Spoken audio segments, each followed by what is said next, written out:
Year 2025. I hope our TPKs this year will be glorious. This is your first session of the year. It is. This is my first game of the year. I haven't played for a couple days.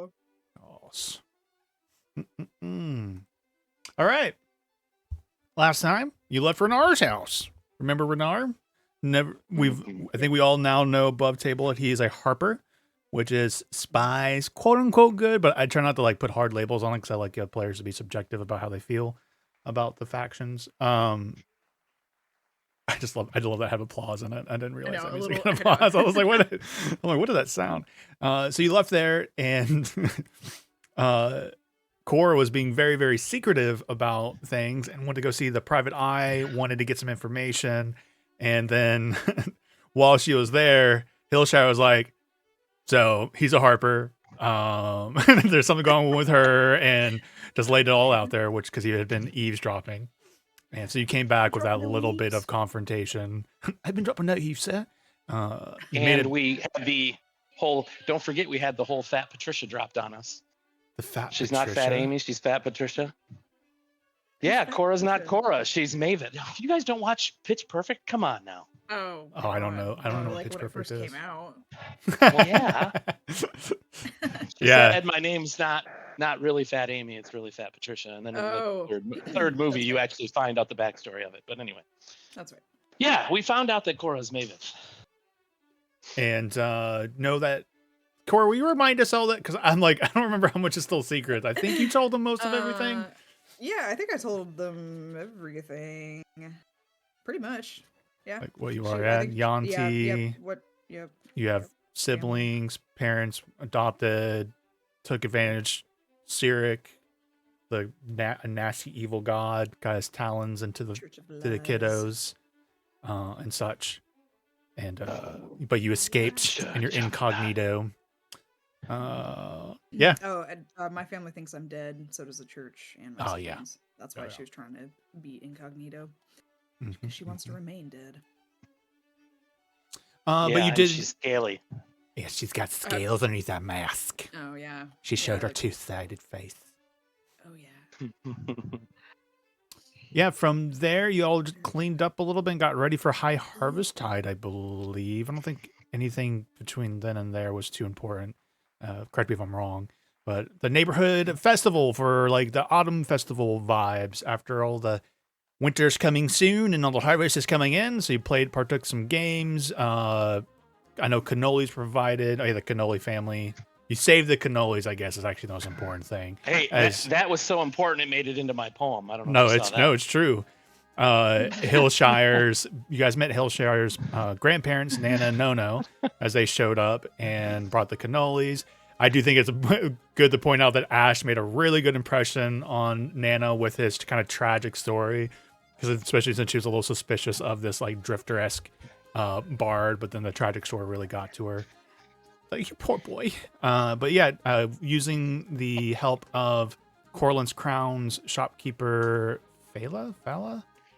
Fala, you saved the cannolis and we're ready for High Harvest Festival. Everyone partook of some like basic games. In retrospect, as you guys know, I do regret just a mechanic thing. I do regret that I stuck to like ability score modifiers. I do wish I did skills. So I just want you guys to know I'm aware that I was like, I didn't feel as good as I thought it was going to be. I think I should have done like acrobatics or choices like that. So in the future, I'll try and be more. You forgot a secret, Nate. Ooh, what secret? Well, I don't like putting character secrets in my poems, so I didn't put anything about Cora's secrets. Mm-hmm. But I just couldn't help but put the secret nickname of our friend Hillshire into the poem as well. Oh, funny. Oh my goodness! Even I don't remember what it was now. It was Hilly. Oh, just Hilly, right? It's just Hilly, a nick like Hilly, yeah. Yeah. I found a way to squeeze that into the poem too. Yeah, Beautiful. Sorry, I lost my. This is not. Oh yeah, I was just talking about the skill stuff. My Yeah, fault. you guys I totally no, you. It's my fault. Please don't apologize. I have ADHD. I derail other people all the time, but I didn't feel derailed. Yeah, so you did like the threshing, guess the apples, barrel tossing, and then I think Zaba, you set up horseshoes for folks. Ash ended up doing some performances, partaking with some of the other like jam sessions going on, maybe doing also some of his own solo stuff. Oh, you did the one man band, didn't you? Kind of like was your kind of vibe at one point? Yeah. And then there's the pie eating contest. I don't remember who all won what, but I think everyone might have won something except for Zaba, I think. And I feel bad, but I think that's how it ended up, the cookie crumbling at the end. And so we're still kind of... Go ahead. I'm saying it's all right, but it didn't win anything. Yeah, cool. You didn't win anything. I'm so sorry. You find a ring of greater invisibility in the gutter. I'm so sorry. That's right. Make him feel. You find Vecna's hand just right there. I'm so sorry. Does anybody else want to mention anything? We're still going to be pulling into the festival but the majority of it's done, right? But we will end up in the scene there. Anybody want to mention anything else from last time they think is important, worth mentioning? Cool. Nope. All right. I can't think of anything else. So the pie eating contest has finished. Who won that, by the way? Does anybody remember now? It was Ash, right? Because you kept rolling really, really high, like 19s and 19s, and then another 19. Yeah. Which was odd because that was the one I didn't even think about trying to roll or to join, and I was like, I'll try it. What the hell? So to open up, I would like everyone to roll either it's a charisma check, but persuasion, deception, or intimidation for that matter. Or like everyone to roll, and everyone to roll at advantage. It's a group skill check. Persuasion, any of the charisma stuff. Persuasion, intimidation, or deception. Yeah. This is how the neighborhood has taken you all. The DC is very low because you've all done a lot of active participation. Oh, and the DC I only is rolled really a 10, so I got 18.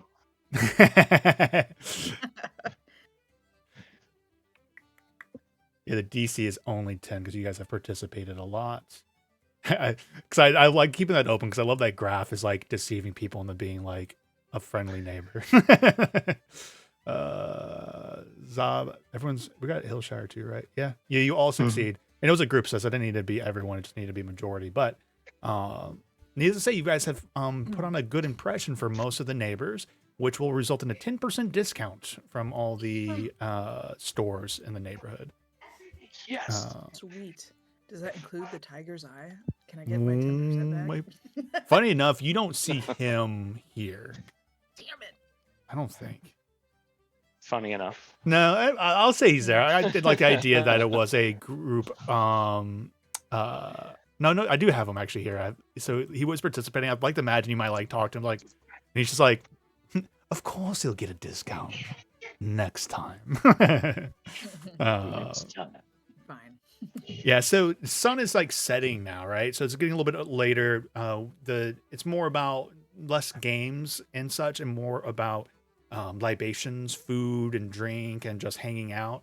And people start like doing some like ceremonial like bonfires. Nothing too crazy. They're not burning a scarecrow or a man or anything of that sort. But, they just get some bonfires going, smaller throughout the space, and everyone just kind of enjoying getting into the evening as the sun sets. I am going to roll a D5.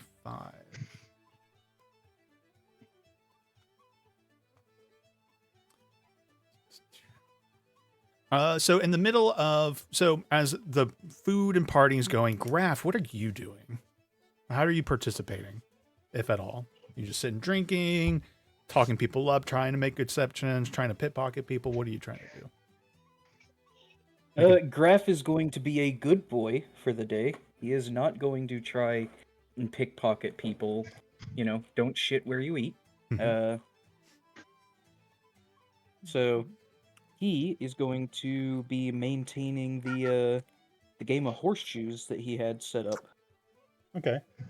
He's going to be running it. He's basically just going to, if there are like desserts or something for sale around here, if anybody's like selling, he's going to ask is, not the other voice.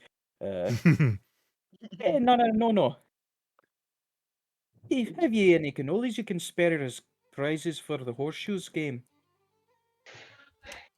I gotta try and find her voice too. I'm gonna use so Nana like turns over. They do have their little table set up with the cannolis, and those are all cleared out. But you see Fala over here, and because you had to kind of store them in the cooler. I do believe, Nana, that you have a couple. You do have a tray still left in the icebox inside the shop. Yeah, we'll get some out for them. Okay, we'll give you some couple cannolis there. What was your name again? I can't remember if she met you or not, Graf. I'm trying to. Hey, it's Graf. Graf. Go and roll a deception check for me. Deception? Mm-hmm. I don't know why it's deception, but okay. Because you did deceiving against everyone else, so this is a charisma check of how her first impression of like Ash was a certain way. She's like, okay, so God, I can't. I haven't done so many voices in so long, so now I'm trying to like get back into Nono's voices. Okay, I need to do a little bit of this and a little bit of that, and then we'll get to it. Okay, all right. There's Nana. I found her a little bit. Okay, we'll work into her a little bit. We'll warm her up. Okay. Yeah, I got some cannolis for the kids. Are you the one overlooking the horseshoes, Graf? Yeah. Yeah, if you look right over there, I got the game going. Right now, we ain't got no prizes, but I think as we wrap up closer to the end of the day, I think it'd be nice as like an alright, last games and this one's for some light stakes, but something worth playing hard for. And this is Nana asking also above table. Were you the one that set it up, or was it Zaba that set it up? I don't remember exactly. No, it was me. It was you, Graf? I apologize. Okay.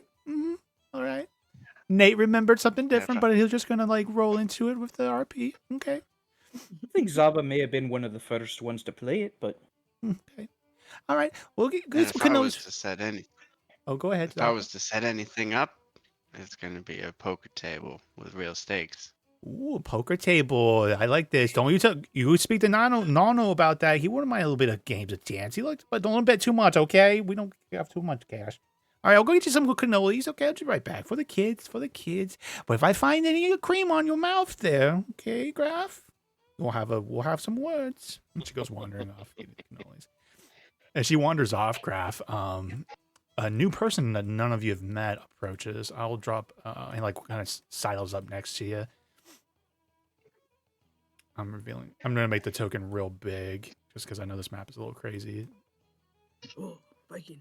Ooh. Yeah, so a human man with like long hair, a little bit of scruff. He's got some tattoos on his arms, a little bit visible underneath it, but he doesn't have any weapons or armor or anything like that. So he just seems like he's seen things over time. He kind of sidles up to you, Graf. He's like, "How's it going?" Yeah, it's going all right. I hadn't seen you here yet. I'm Graf. Ah, nice to meet you, Graf. I'm Imik. He kind of reaches out to shake your hand. Graf takes it and shakes. You're new to the neighborhood too, aren't you? Yeah, a bit. I think we've been here, a week? A week? We just got into ownership of Trollskull right here. Ah, you're the new owners of Trollskull, And how are you finding it to be? When I took a look, it seemed to be a bit of a dump. Need a lot of work. Neighborhood's good, so can't complain too much. It's a roof over our heads, and we've managed to get enough saved up to get it fixed right up. So hopefully here soon. What are you fixing it up into? Second verse, same as the first. A tavern. Right back away. Hi. Oh. Well, luck has just happened. I'm also opening a pub in the neighborhood. I looked at Trollskull, but it just seemed a bit too much work. So good luck with that. I hope you didn't have to dump too much coin into it. Yeah. Oh my god, is he our rival? Yes. The answer is yes. Well, I'm going to be open Froon's Brews just down there at the end of the alley. maybe we'll have some friendly competition. You know, they say competition's good for business, don't they? I think so. If you got just one bakery, then that bakery can go to shite, but nobody else competing means that there's no better bread around. I hope it'll keep prices fair for the neighborhood, you know, when passing through. So you work for that Volo fellow? Is he still the one that is the owner proprietor, and you're just his employees? No. When we found Volo, he was he wanted some major work done, unrelated to the tavern, but the tavern was itself the pay. So rather than gold, we got the deed. You got the deed from him for some work you did. Ain't that something? All right. Well, I just wanted to introduce myself. I hope I see you all again around in the neighborhood. Maybe I'll pop in when you guys are open. Mine's already open, and I've already been sending some flyers out tonight. Let everyone know that Froon's Brews will be opening tomorrow. So good luck with your business, and don't be a stranger down there if you all need a drink during your hard work. Hey, of course. It's a pleasure meeting you. Pleasure. And kind of like goes out into the back into the party. Let's kill him. Yeah, so Froon's Brews is a pub opening up down the alley the next day. What's it called? Froon's? Froon's Brews. Oh, Froon's Brews. Real original. You say that, you see him like talking over something like, yeah, it took me a week to come up with that name. Last name's Froon's and rhymes a brew. Clever, isn't it? Like, oh yeah, that's real nice. Good job. Yeah, no, the guy strikes me as just some like ex-sailor alcoholic, last end of the road, opening a pub. Mm-hmm. No, he's got a man bun. He definitely makes IPAs. It's midlife crisis. All right. Yeah, so the cannolis come out, but you've met your new neighbor, one of the other new neighbors who's also trying to do a good impression with everybody. Occasionally, some of you might also see, unrelated to him, like kind of very cheap paper flyers, right? Just like Froon's Brews, just down there, pub. We got ale, we got wine, we'll have live music. You know, come on down, opening it up tomorrow. The day. I would like to make sure to grab one of those. There you go, 100%. You have a Froon Brews flyer. Okay. So it's getting a little later. I want to keep doing rolls here, but without. Also, if anybody has anything they want to do, holler. I'm just hitting you guys with a couple other things here. 1, 2, 3, 4. Zaba, you notice something odd happening. You're the first to see this happen. You'll be the closest to the action. Something very odd happens where you remember the Apple game, the counting game that Fala, the potion seller, you can hit. Yeah. So you're maybe like mingling over that area. Maybe you could be talking to her if you'd like. This kind of very autumn-esque elf. She has got all the autumn leaves and different flowers and stuff. She's very much the nature hippie vibe. When her little booth, like a little tiny little tent, the table set up with like the rules and stuff on it, it's done now. So it's mostly just like kids coming by getting candied apples or whatever they were. There's an unexpected crash from behind the two of you as the table is knocked over and the apples and everything go spilling out into the ground. And a creature is there. At first you think it's a dog. Then you think it's a wolf. Then you think it's a lizard? Something odd. I need you to roll a history check or a nature check.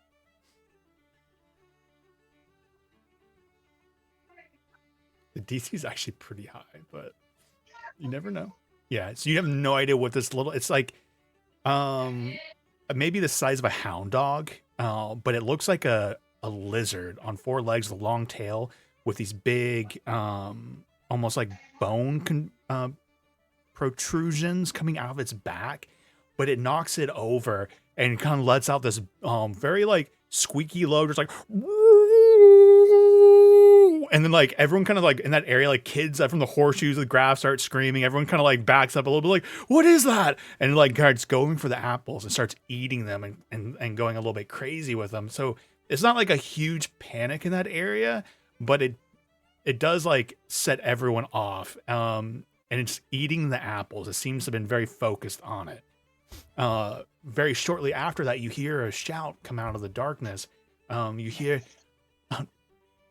where the heck is Reynold? Reynold, where do you go? And you flying out of the air and out of the darkness is an Aarakocra, which is a bird person with like more with limbs and wings compared to a Kinku, like you guys fought, and can talk. Comes flying out, has a very eagle-like look to them, bald eagle look, and they kind of land with all these kind of like a little bit more foreign clothing onto them, and they see this reptile on there. He's like, Reynold, get back here! And then like this little reptile creature goes running off, and like everyone starts kind of screaming and hollering a little bit, like, oh gosh, oh! And it's like as it's running through. What do you do, Zaba? If anything. So is that your creature? That's Reynold. He got loose. We need to catch him. He's not dangerous. He's just clumsy. He's gonna break something. You just like hear like crash. And he knocks into a table. Fucking Reynolds. I'd say he's already broken a lot. What kind of public chaos is this? Somebody lit the latch off of his cage. We need to get him back with the others now.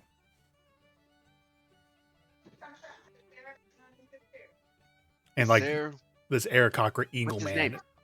It's Reynolds. He like goes running and chasing after, like flying up over the crowd. Everyone's like, oh goodness.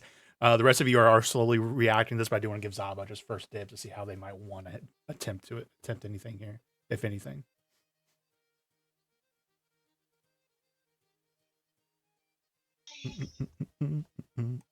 What was the table? The first table that he knocked over?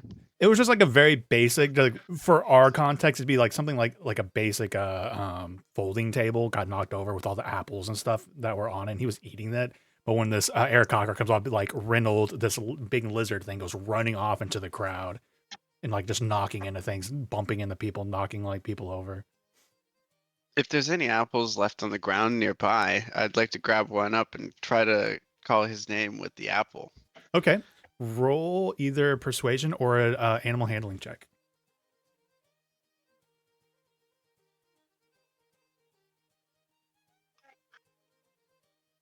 Ooh.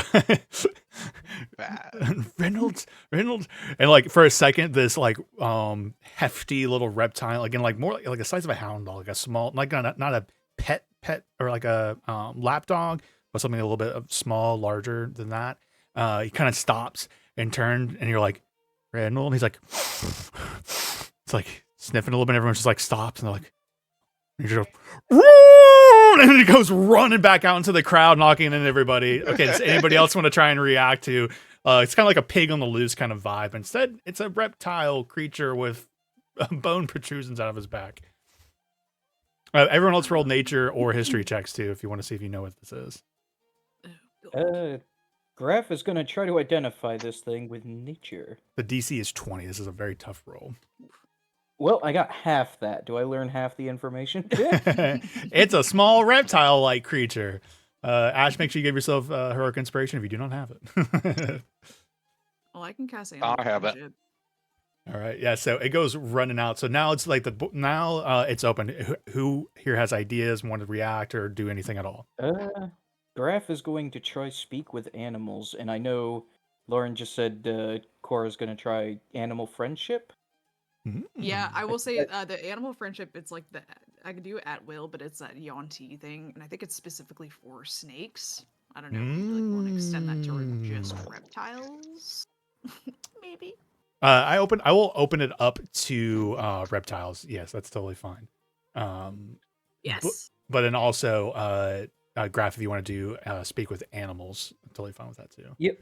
By the way, can we just shout out to 2024? Because before gnomes, it was like, you can speak to small beasts. And it was very vague, but it sounds like they retooled it. So now like a certain amounts of times a day, gnomes, or at least forest gnomes, I'm guessing, can cast speak with animals, which is just better. It's just more solid. interesting. Yeah, I like that. I'm sorry, I just noticed my Animal Friendship is a 2014 version. I don't know if it's changed at all. Just for I'm sure it's very similar, but if we should be able to do a quick just for comparison. inquiry. Target a beast that you can see within range. The target must see a wisdom saving throw or have the charm condition for the duration. If you're one of your allies that deals damage with art, the spell's end. Okay. All right. And it's any beast. So Mhm. that's way better than the previous. Oh, wisdom saving throw. Okay. Yeah. Yep. Okay. Sweet. All right. So, Graph, you cast Speak with Animals on you. What is your spell save there, Cora? As you like look at it and you try and. Cora, how do you? Because you're not. Yeah.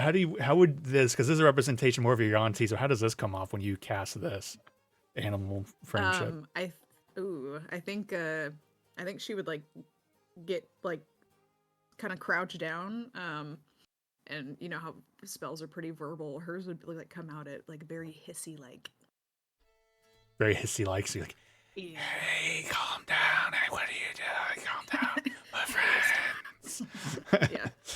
All right. Yeah, pretty much. Yeah. So you start casting it towards it. What's your spell save?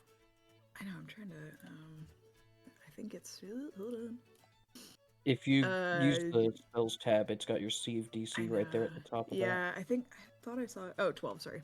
12. He rolled. Yep. It rolled a 12, and at least a +1 on that. So unfortunately, it Great. succeeded against your Animal Friendship. So you try and like, and then Graph, you have cast Speak with Animals. What would you like to do with that? He is going to try and speak to the lizard thing. Whoa! Right there. What? Can you stop for a second and with the destroying the place? You just, as it's running, you just hear, freedom! Oh, I want some food! It smells so good! I want some food! Oh, where's this sugar? I want it so bad! I want it so... Huh? And he kind of like stops for a second. Go ahead and roll either animal handling or a persuasion check. Animal handling. That is 16. 16. He kind of stops for a second and kind of turns back, and everyone's just kind of like, people have kind of scattered out of the way looking at this kind of like wild lizard thing. He's like, what? Hello? Hi there. Yeah, could you? I get that you're free and you got. Yeah, I'm free. But that food was meant for everyone. You can't just go around destroying everything and taking all it for yourself. What do you mean? All the food belongs to me because I'm hungry and it's there. No, it's for everyone. If ye have all of it, then no one else can have any. Well, I don't want anybody else to have any. I want it. I'm hungry. I've only had 4 meals today.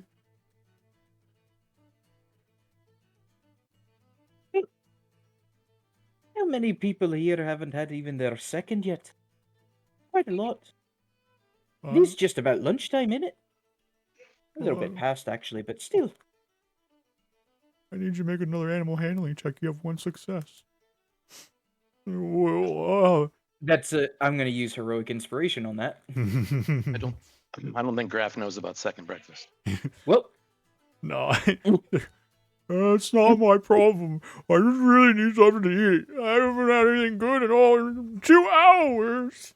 And like the air cocker lands next to you. The eagle guy's just like, he looks at you and looks at it, and he's like, "Are you talking to Reynold right now?" yeah, he says that he's hungry, hadn't had a good meal in all of 2 hours, and was yelling about freedom. Oh my gosh. He's a little bit of glutton, my little Reynold. Reynold, if you come back with us, we will get you something sweet. There's a nice apple pie over here. Reynold, get back here, you little... I want something better. And he goes running off into it. Anybody else have anything right now? Oh, I actually have an idea with the...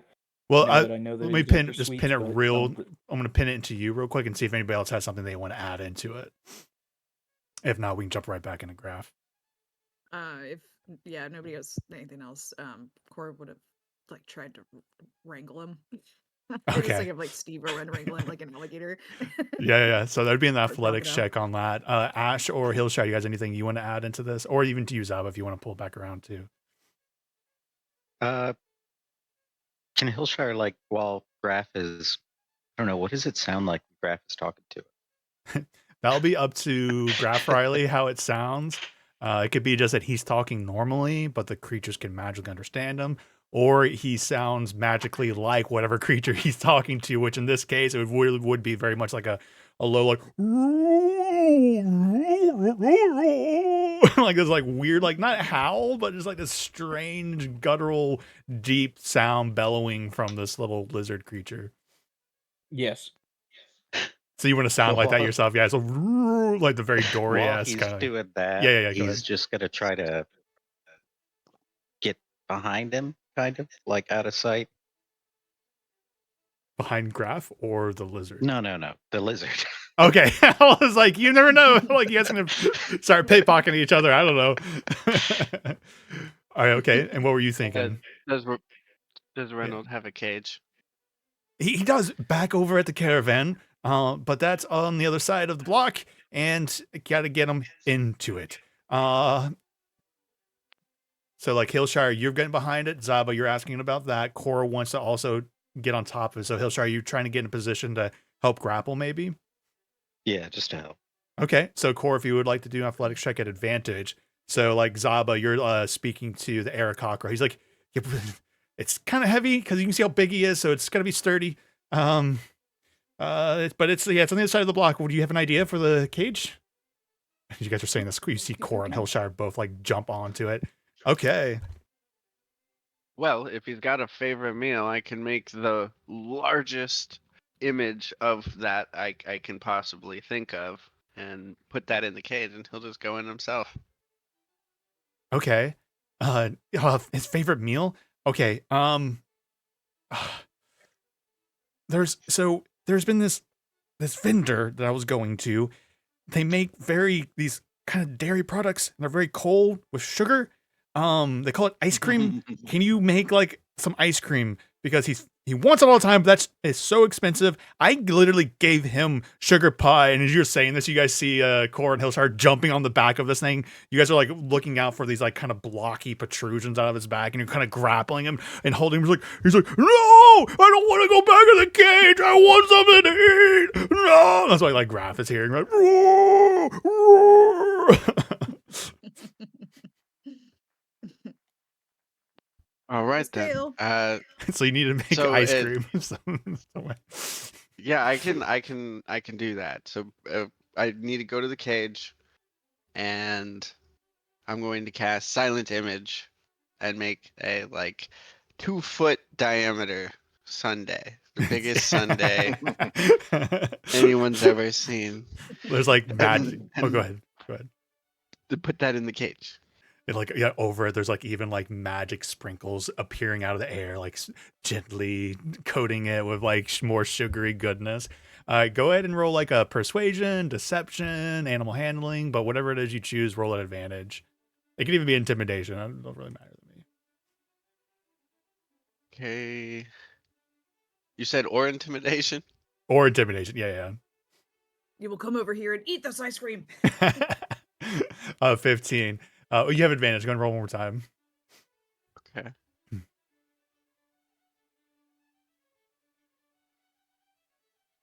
19. Hey, Nate, while there's a gap, I tagged you in a message a while back that you might want to look at. In There's chat. some time. Yeah, there's some time. I should have sent it directly to you so you'd see it. I didn't I realize we'd get into so much conversation. No, you're good. I generally don't see like general chat stuff right off the rip because pinging me. Oh, wait, I see. Is it in the rolls chat? I see your picture of food. No, yeah. I'll just copy it and send it to you. Okay, I just didn't care if anybody else saw it. So. Oh no, yeah. Next chance, Central Forward 5 says the other gets a dozen free drinks. That he said. 100%. Yeah. Just got it. Okay. Yeah, remind me when we get out of the reptile encounter. So yeah, so mean. Zaba, you do that, and you're like, hey, look over here. And he's like calling out. Maybe you get Graf to like get his attention. And you guys are like, he's squirming underneath Cora. And you guys are like, he's like turning, like, oh, ice cream? Ice cream. And he's like frozen. And like Cora, you're able to like lift up this hefty little dude and start walking him over to the cage. Like, you can just like feeling my trembling in your arms, and Graf, you just hear him kind of like, ice cream.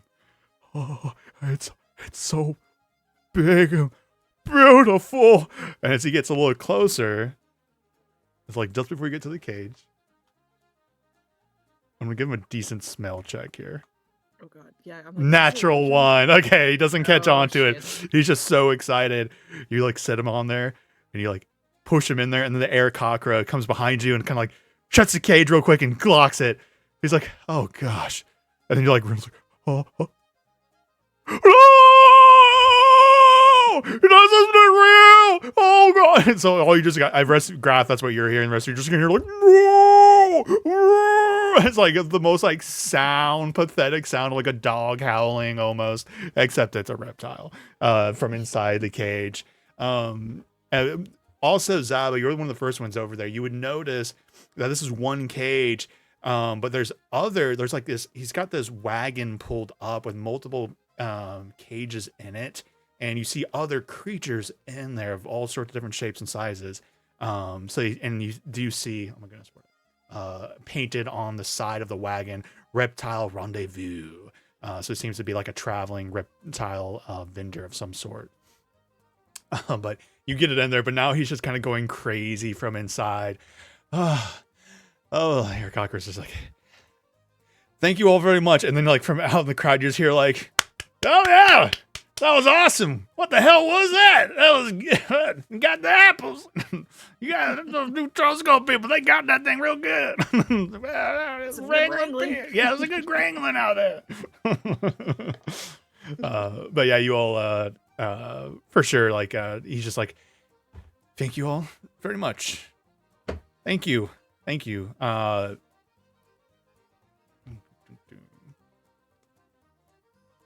One moment. Just being overly dramatic. Okay. Music changes as like the chaos and everyone's like fiddling. People, like maybe when you guys were doing it, someone was doing like oh my goodness, the Benny Hill theme song. like the fiddlers over there. Maybe Ash, if that you were maybe leading it, I don't know. Yeah, but eventually like when it goes back into it. But there's this moment maybe for Cora as you're like standing there and you just like everyone's talking, but everything kind of fades out as you can like feel something odd about the cart. And this is me speaking at you, but you obviously, this is not just me just projecting that, you know, it's like reptiles. And you see inside these cages all sorts of different reptiles, some snakes, some lizards, but very, what we would call eclectic, very colorful, very different from anything we as people would know, very magical in their own ways, in the cages. And then, you know, like this Aarakocra is just talking to everybody. And you do hear some conversation amongst the reptiles in the cart. You hear, Renans, did you get anything good while you were out? No, I didn't. They tricked me, but I got an apple and it was pretty good. Perhaps there is something like a squirrel I can get later. But yeah, you just hear this conversation. Like that's what you hear, right, Cora? And Graf, you would be hearing some of this talking to as you get closer, if you do. But the Aarakocra is like, thank you all so much for your help. Maybe a child or somebody flipped the latch on them. They're all okay. Some of them might be dangerous, but Reynolds not too dangerous. As you can see, he's just a little rambunctious and doesn't know how to deal with his weight very well. Hi, my name's Vernon. How do you do? Is he saying this to the group? Yeah. Or who's new? Okay.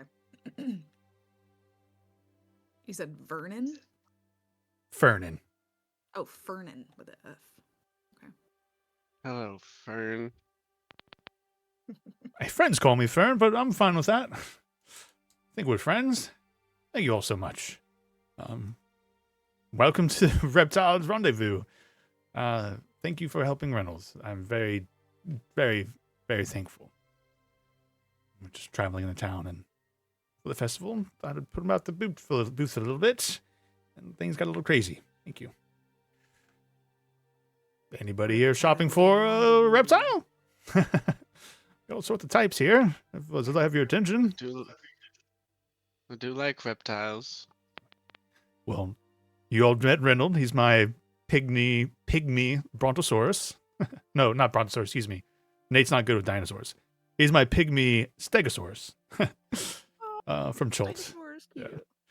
He's very I love little stegos. He's very cute. Got all sorts of different. Anybody interested? Should I tell you more about my wares? My friends, I should say. We all get along. I do spoil them, but they deserve good homes. It sounds like they really enjoy it. Yeah, they enjoy traveling and seeing, but they deserve a little bit more than being kept in cages. Isn't that right, my friends? One of them you guys see is this little, a gecko, but like a little bit of flames coming off of him, and he's like up against his little cage, a little tiny, little clear cage, and he just from inside, those who can handle shame, he's just like freedom, give me freedom, I want to live my life. What manner of Pokemon is this? Oh, this is a phoenix gecko. Fantastic little creatures. If a lot of lizards, if your tails get ripped off, they try and do that to escape. But phoenix geckos, besides their little bit of flames, they can regrow themselves from their tail or if their body is destroyed. Very odd little creatures. And do you sell these reptiles? I do. For a good home. A lot of these are from Choltz, if you've ever been down there. So dangerous place to be traveling with them, but you should. So not cheap by any means. Cora will kind of like walk around. Is it like a caravan or is it? It's just one wagon, but many cages on it. Okay, she'll kind of like walk around the cabin or okay. His you do want to meet our friends. Wagon. Okay, here's I should say most of them are very friendly. Please watch out for the pygmy velociraptor. He will bite your fingers off. Isn't that right there, little bit? Okay, yeah. you do see. He has very many pygmy dinosaurs. There's a couple different ones that are pygmy. There's even a pygmy triceratops. Again, they're about the size of small dogs. But then he's like, this here is and you see one of the cages, a very terrifying almost visage as you kind of get closer. It keeps like this one shrouded. He kind of opens up like a dark cloth over it. Inside, you see these kind of glowing, milky eyes and it's very much like an anglerfish face, but on the body of a monitor lizard. He's like, this is a purple dead face monitor lizard from the Underdark. Oh my god. A little bit, they use a little light there to catch them. Oh, watch your fingers. Over here, we have a crystal dragon, which is like a bearded dragon, but with a lot of like a crystalline. These are from the diamond caves of Yokolsk. I just made that name up, but Yokolsk. That's now a place that has a diamond cave. Oh, this one's an oddity. Come here, princess. Mm-hmm. Yes, and you watch as this beautiful little snake comes out, and it's changing colors, but it's not natural colors that you would expect, like browns and greens of plant life. Purple, vibrant blue, white. This is a pseudo snake from the Feywild. Very rare. They change, and not normal colors, but colors you'd find, and you watch as they almost become sparkly, like colors of the Feywild. Am I right? Oh, this one's a little fun. If you have any vermin issues, this little basilisk viper is very useful. Can turn small prey into stone. Now, there's also, I've got a couple flying snakes, so, if you like a little bit of fun with those. But these is probably one of my most favorite friends. It's a Cholton skull boa. Look at this pattern. And he kind of opens, and there's this boa constrictor. And as you get closer to the cage itself, at first it's just like you see what would look like a boa snake in there. Even from a distance, you see that its pattern is very odd, in its scaling. But as you get closer, it kind of like curls in a little bit and tightens up, and then you watch it's like a little bit of like a necrotic black darkness, almost like the magic spell darkness, kind of starts enveloping around it a little bit. And so it's almost like it's covering itself in a darkness ability. But you would have seen that the pattern on it would have been skulls. Like it looks like skulls. Cholton skull boa. Very strange evolution down there in the jungles. But these are my friends. Yeah, Core kind of like leans closer to the what is it? Troll. Sorry, let me say one thing real quick before we get too much farther into it. These are all just obviously some fun things I came up with. If anybody's interested in a reptilian styled pet, you can come up with your own, and I'm happy to like, oh, by the way, I also have this little friend. If someone wants to get creative and feeling inspiration to come up with something kind of fun and unique. Obviously these are flavor pets, not thing I'm like looking for you guys to do with mechanics and stuff, but above table, Lauren did ask about a potential pet snake, so this is what I've kind of come up with that.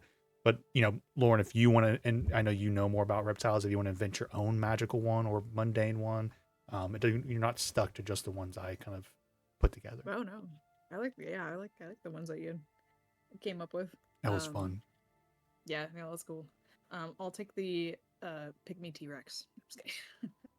I have a pygmy velociraptor, stegosaurus, ankylosaurus, brontosaurus, triceratops, and a duckbill. But if you want a pygmy T-Rex, we can 100% put a little pygmy T-Rex in there. Maybe another campaign. Yeah, she'll lean forward and look closer at the what was the? I'm sorry, the one that uses like the darkness. The Cholton skull boa. Skull boa. Yeah, she'll kind of lean forward and get like a Cholton. Oh, I see what you did there.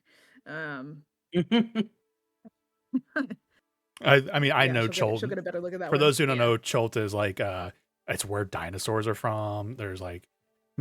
There's a big theme on undead in the jungles from the Tomb of Annihilation. I know Justin and Riley have gone through. We did that campaign together, but it did seem like if there's a bunch of reptiles coming from, like Cholton seems like a fun place. So the Cholton skull boa. Yeah, but you lean into it. Mm-hmm. Mm-hmm. I think, is it acting like it's defensive at all?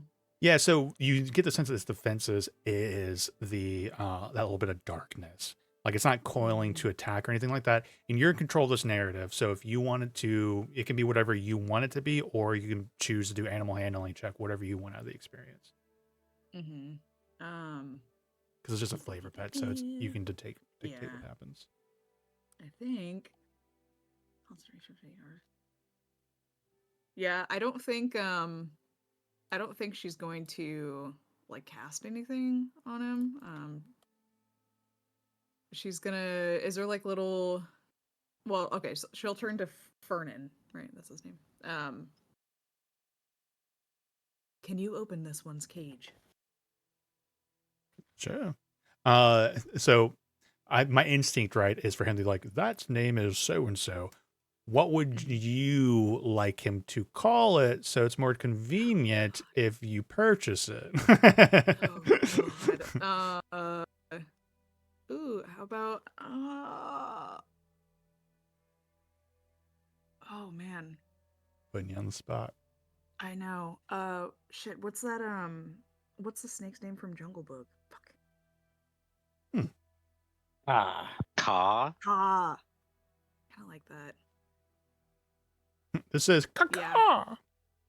Ka. I think it's like Ka with two A's, right? Or like this. Ka. Ka. Yeah, it's KAA. Yeah, KAA. This is Khan. Is it a he or she? Don't get him angry. You'll have to deal with the wrath of Ka. Yeah. Ka! Well, let's go male. Okay. This is Gar. He's very much he's a nice friend. He's very gentle, very shy, as you can see from his necrotic shroud that he used to hide himself in the shadows of Chulch jungles. But yeah, I can open the cage. You ever handled a snake before? She'll kind of like side eye him. A few times. Very well. Will you sign this disclaimer real quick, just in case he does bite you? Just kidding. Nah, Car's fine. Right. And like open the cage up. She'll kind of like turn her palm up and put it in the cage. Not like she's not gonna touch him or anything, but it's kind of getting him like used to her. Yeah, again, it's up to you if you want to call for an animal handling ship. It's your choice, or you can say You have the heroic inspiration. Yeah, let's do it. Okay. What do you want the DC to be? Oh, well, I rolled an 11. I mean, it is a snake. If you wanted advantage on that, I'm fine with that, but it is what it is. Okay. Ugh. That was a 4. I mean, 11's not bad, for Yeah. good impressions on a docile snake. So it's like, I don't think he's feeling threatened. Maybe not necessarily super friendly with you right off the rip, but it doesn't like, for a second as your hand goes in, like the darkness kind of like swells a little bit. It doesn't get like bigger, it just gets thicker.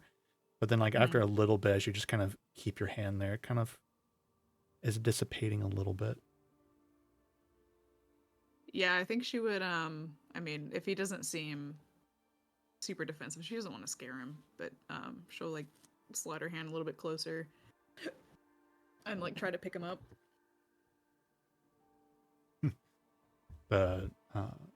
You can't, maybe like, I was gonna say we don't see it because he's got a little shroud on, but he'd like taste the air with his tongue, right? I think that's how snakes sniff the air, right? So with like the little little scent glands.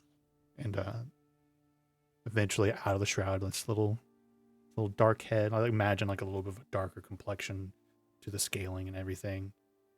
Snakes have scales, right? I'm not crazy. Yeah. Kind of sticks his little head out, and you see his little taste in the air near your hand. Yeah. Be careful of the death curse, though. I'm just kidding. There's not an issue anymore. Yeah, she'll like kind of like take a little tip of her finger and pet the top of his little scaly head. I'll take this one. A little scritch. Oh. I mean, he does seem to like he doesn't usually come out of a shroud very often. 20 golds for my friend here, Gar. Comes with the cage. The cage isn't necessary. Oh. And she'll just take That makes me happy. Take Caw out.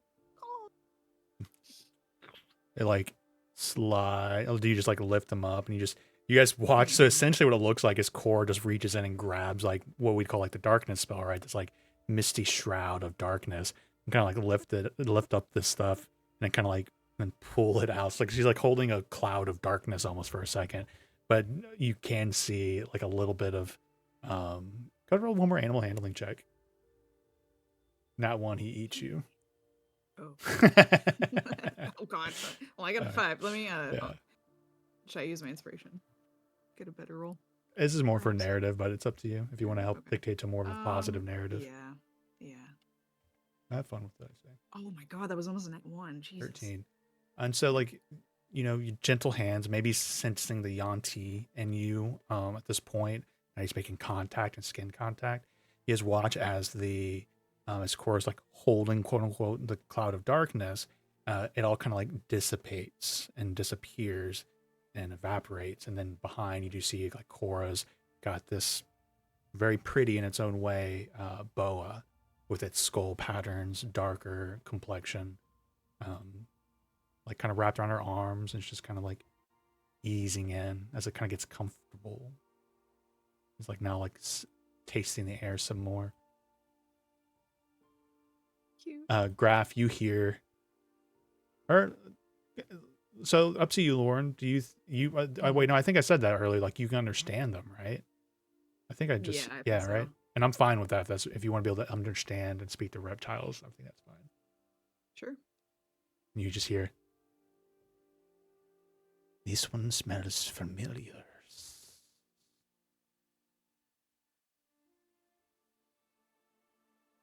Do you try and speak to him or anything? I think that was a way more mature voice than I was expecting. It takes me a while to find their voice. I think she'll just say like hello, Ka. She's not gonna reveal that she can speak to him, but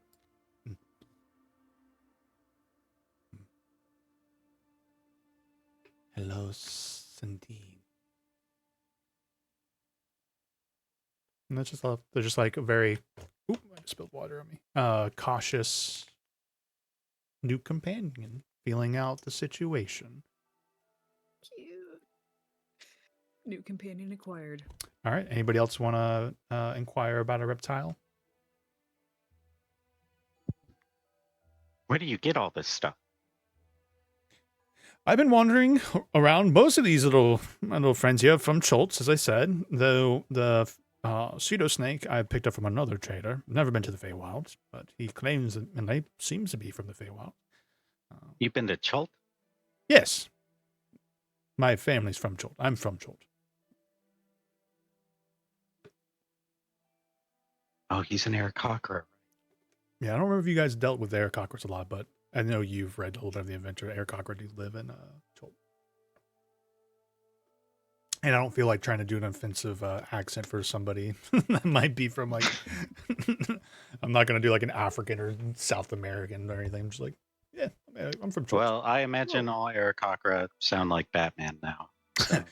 I apologize. I was using my like Alfred. No, I was like my joke now here. I'm like flipping and now I am making it racial where it's like my white person voice, but now he's like drops into his like his ghetto voice.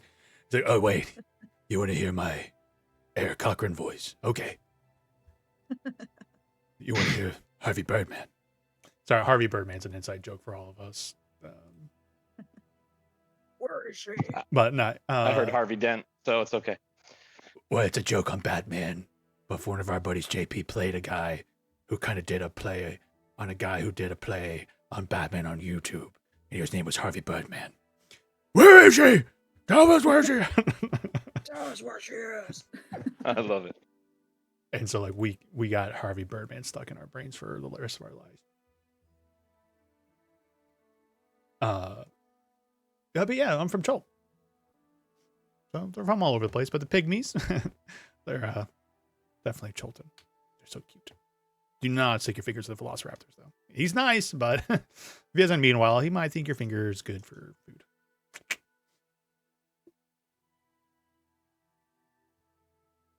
Are there any other vendors in the city you know of that buy and sell these kind of things? Not. I mean, I'm sure there's other things, people here selling animals and maybe some exotic animals, but as far as I know, no one's selling pygmies. Things like the purple dead face monitor lizard, pretty hard to come by. Not everyone can get those out of the underworld Underdark. He's actually my favorite.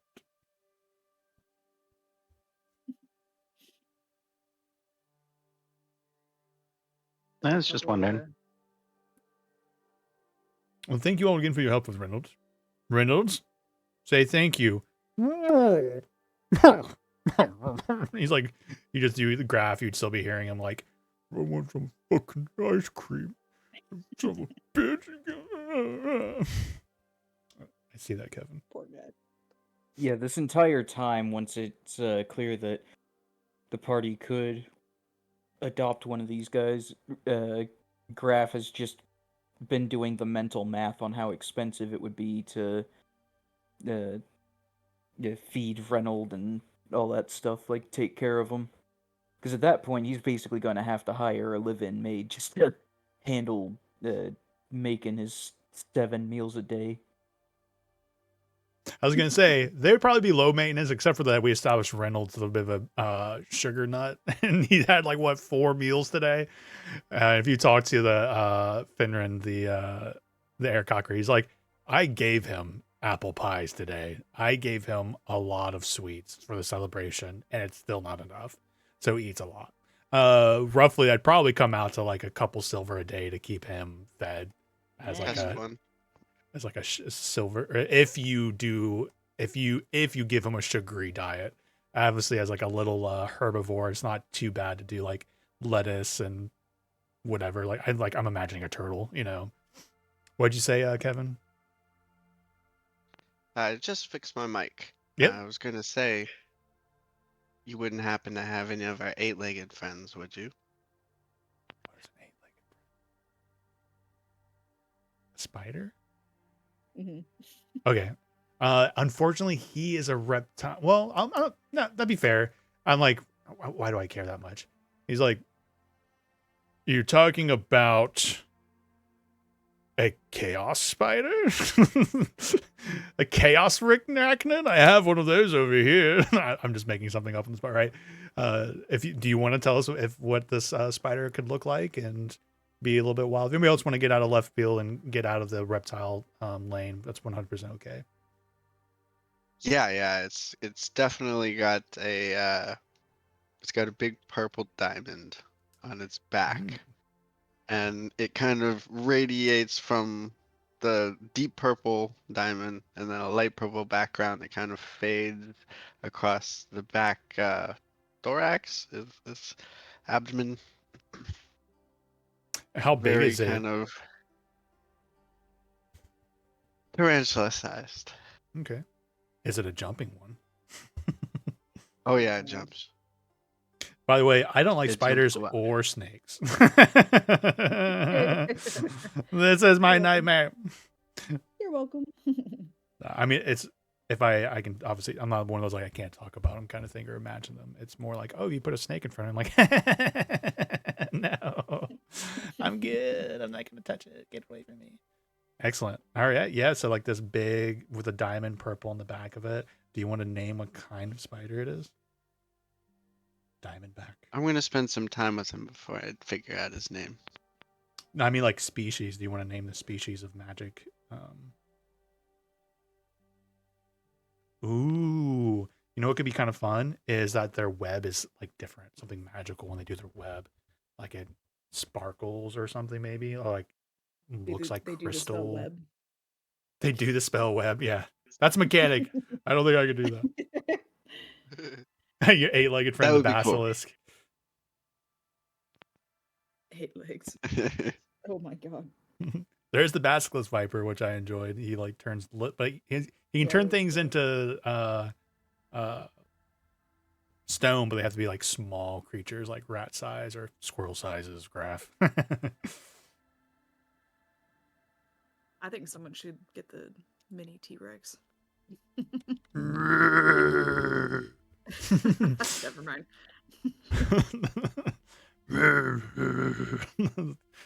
What does a pygmy T-Rex sound like? Oh god, I don't know. Yeah, so you are investigating Zaba. It's like, no, usually don't deal with him. At first, I got him as food for some of the other ones, but I tried to give that to a lizard once, and the spider killed him and ate him. So here we are. He took the place. What started as food is now a companion. I keep them separated, though. Oh. Are you just coming up with like what could be 8-legged creatures, or are you asking if he has creatures like this, Brent? Oh no, I didn't ask for 8-legged creatures. Somebody else did, and this guy said I only have lizards. I'm thinking there's got to be lizards that got 8 legs. Oh, I gotcha. Yeah. Yeah, do you want it? So you're in control of this narrative, Zaba. You can roll animal handling check. You can tell us like, oh, it goes out and they're a little timid, and then they get very comfortable very quickly. Like you can call for animal handling if you want. It's your choice. I can do a narrative for you if you want me to. It's like whatever you like. Do figure something out. Okay. I think the cool, unique web, something unique about the web, and obviously his pattern is cool. Do you want a roll involved? I kind of like wanted to keep him on my person like you would like a little sugar baby. So go ahead and roll an animal in your handling pocket. check for you. Okay.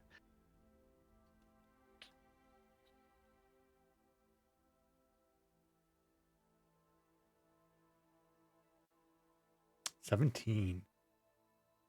Yeah, so this tarantula-sized purple, and like it probably would have caught your eyes, like as the sun is setting, flames. Like some little kids are coming over, like look at this, but you notice them like in the darkness in the back a little bit, like catching the light as you see like there is a beautiful web in there, and it's like it makes a diamond-esque pattern in the middle of it, just like the markings on its back, but also there's this like kind of blue, purplish, translucent color to it that kind of almost seems like it's glowing softly. This is also a spider, a purple diamondback from the Underdark. They made the glowing translucent webs to help catch critters down there.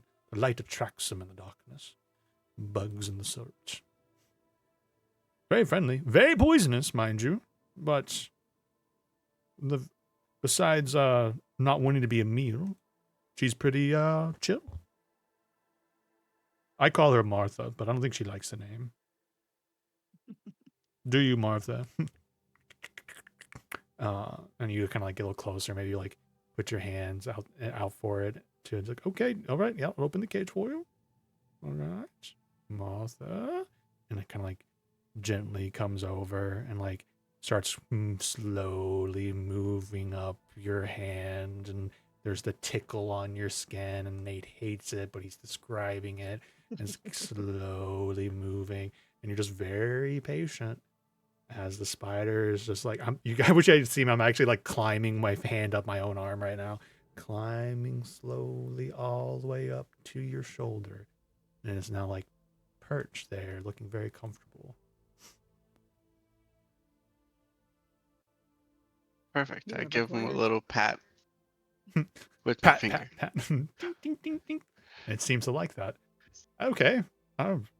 Well, the purple diamondback, it will be from the Underdark. That's very dangerous territory to be breeding such a creature out of. That will be 25 gold pieces. All right. The thread can make some very, very beautiful silk. Almost seems to glow with night.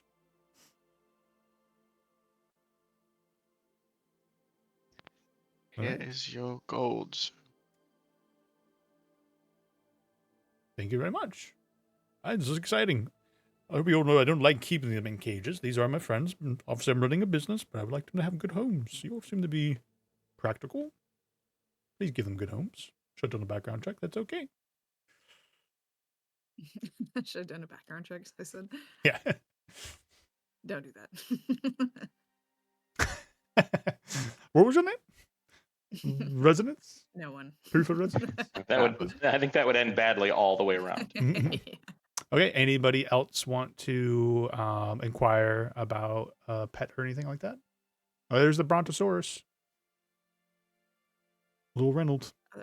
What? It was Stegosaurus. Or, sorry, my brain, I'm doing the whole Nate Come on, thing man, where get one your thing is dinosaurs just like right. stuck in my brain, so it's going to be, I really just want to call him Bronto. I'm like Stegosaurus. I definitely don't have like over 200 hours in a dinosaur game. Was that like survival one where everyone like plays as a Yeah. dinosaur? Yeah. Ark Survival Evolved. Yeah, Ark. Yeah, well, that it's called the Isle. The Isle, I think that's the You one I'm play thinking as of. Ah. Play as a dinosaur.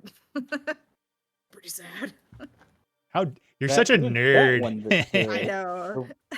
It's the I was one like- that Soviet Womble has a video essay on why it's so Oh. good. Yeah. It's a horror game first and foremost. Horror survival. Yeah. I just wish I liked survival games. I only know them via Land Before Time. Yeah, same. So Stegosaurus is Spike. That's all I Aw. know. Step on She's a a- crack, that you'll movie- fall and She's a break your back. Triceratops. No, Spike. Tormented. Sarah is the Triceratops. Oh, Yeah. Come on, get your shit together. I should watch. I was using one of my favorite movies when I was a kid. I need to go back and watch. No, that tormented me. Like I broke my heart. I had nightmares. It was horrible. I cried so much. Yeah. Ugh. All right, I've got the name for my Diamondback. Ooh, Sharptooth. Sharptooth. I like to imagine it has like That's funny. one thing maybe instead of like two like little pincers. It only got one maybe, and it's like a little bit longer. That's that okay? perfect. Yeah, Sharptooth. Cute.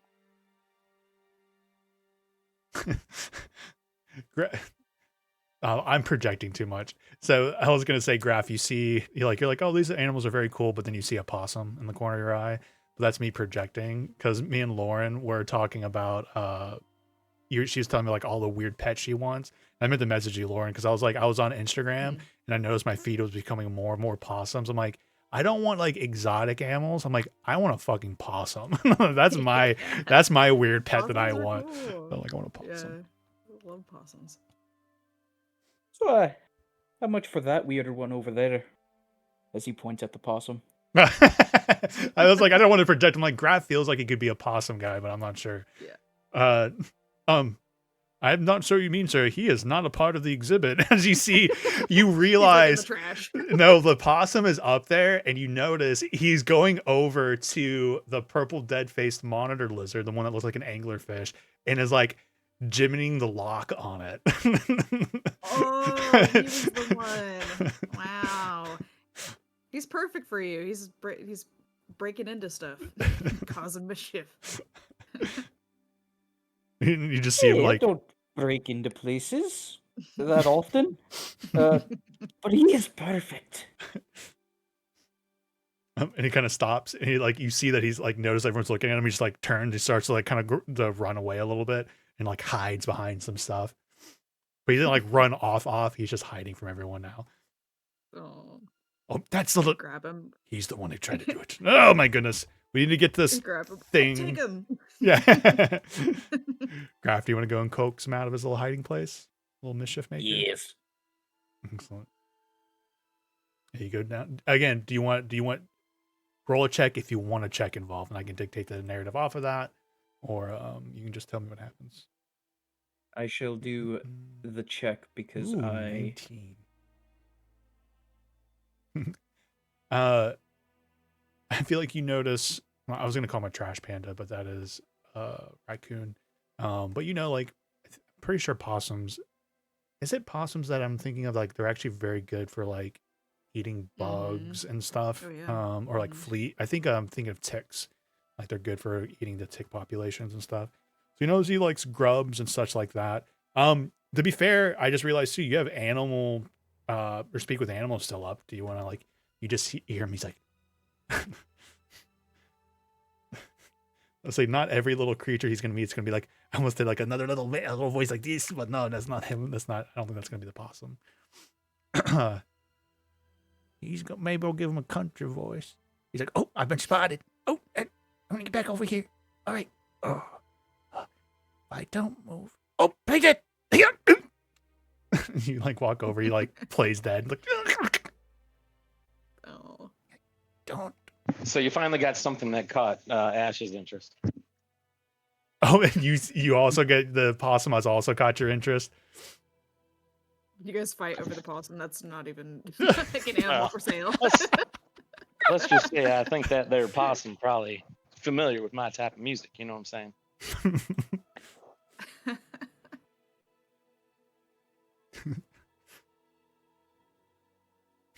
It'd be funny if he had just like a mundane voice, like, "Hey, what up, man?" I was thinking something a little country for the possum boy, but we'll get into it when we get there. He's just kind of chilling.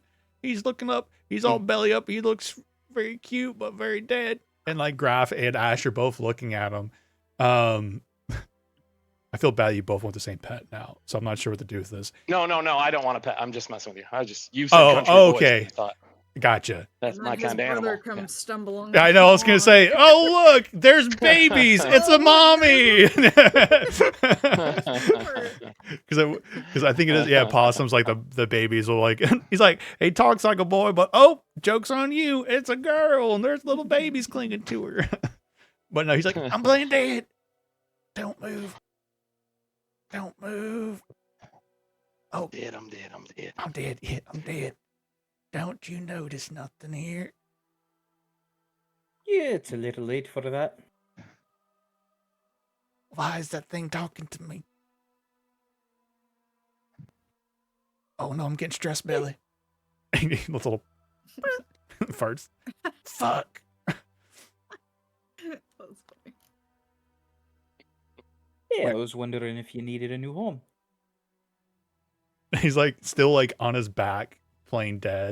And he kind of looks over at you. He's like, are you talking to me? Hey. But I am. Well, ain't that some shit? What do you mean home? Is this like basically right next to Troll Skull? Oh yeah, you guys are like out in the alley, not very far at all. Graf basically just points at Troll Skull Manor. I own that building there. Thinking, if you need a place to stay. Place? He kind of like uprights and he's like, well, first off, answer this question. How can you understand me? And why are you talking to me? How does this happen? And you speak opossum? For 20 minutes a day. 20 minutes Magic. a day. So, I'm not much of a yapper. So you won't be yapping at me all the time? But then you can talk to me sometimes if you need to talk to me? Exactly. Every now and then. Riley, what does a possum sound like? Everyone looks over talking to a possum. We know what a pygmy brontosaurus, or not brontosaurus, god damn it, a pygmy stegosaurus sounds like. Yeah. You see, I have two choices here. Either one, have it sound relatively normal for an animal. Mm-hmm. Or two, go with the meme that lives rent-free in my head that says live fast, eat trash, scream at own ass. Where it is basically just screeching. Sam Kinison. Wasn't that his name? Sam Kinison? Stan? What was his name? That comedian. Something Kinison. I don't know the joke, but eat trash sounds about right for me. No, I meant the voice. The guy who screamed. That he was a comedian and he screamed all the time. He died of a cocaine overdose or some shit. A comedian died from cocaine overdose? Imagine that. Oh, wow. I think his name was Sam. I think his name was Sam Kinison. Died in 92. Yeah. There you go. That's the guy. Stand up is not one of my fortes. I don't know like stand up comedians. Rip. Yeah, so you're like screeching at it or squealing at it a little bit, and he's like squealing back at you. He's like, all right. Well, sounds like we're at a negotiating table here. How's the trash situation outside your little house? What are the deals with the rats in the alley? Who's got first dibs in the trash? Before the trash man Well, gets that's here. the thing. We're setting up to run a business there. It'll be set up soon. Running and once business. it's started, then you can have first dibs. First dibs on the trash, you say? Huh. What's your name? My name's Graf. Graf. All right, Graf. Do you have a name for me, or am I coming up with one for you? I think you're gonna have to come up with your own name.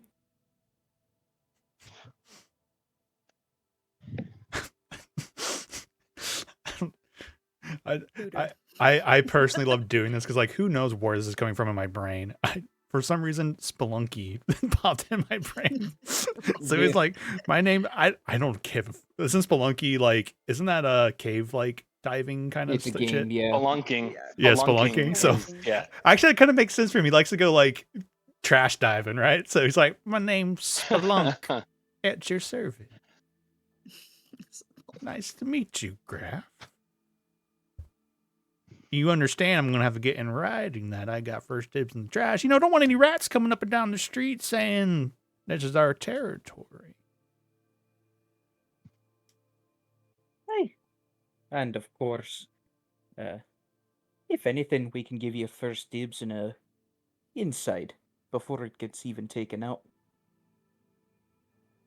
Wait. Are you saying I can stay inside your house? Of course. Oh. People aren't going to shoot me? People aren't going to try and shoot me with a bow?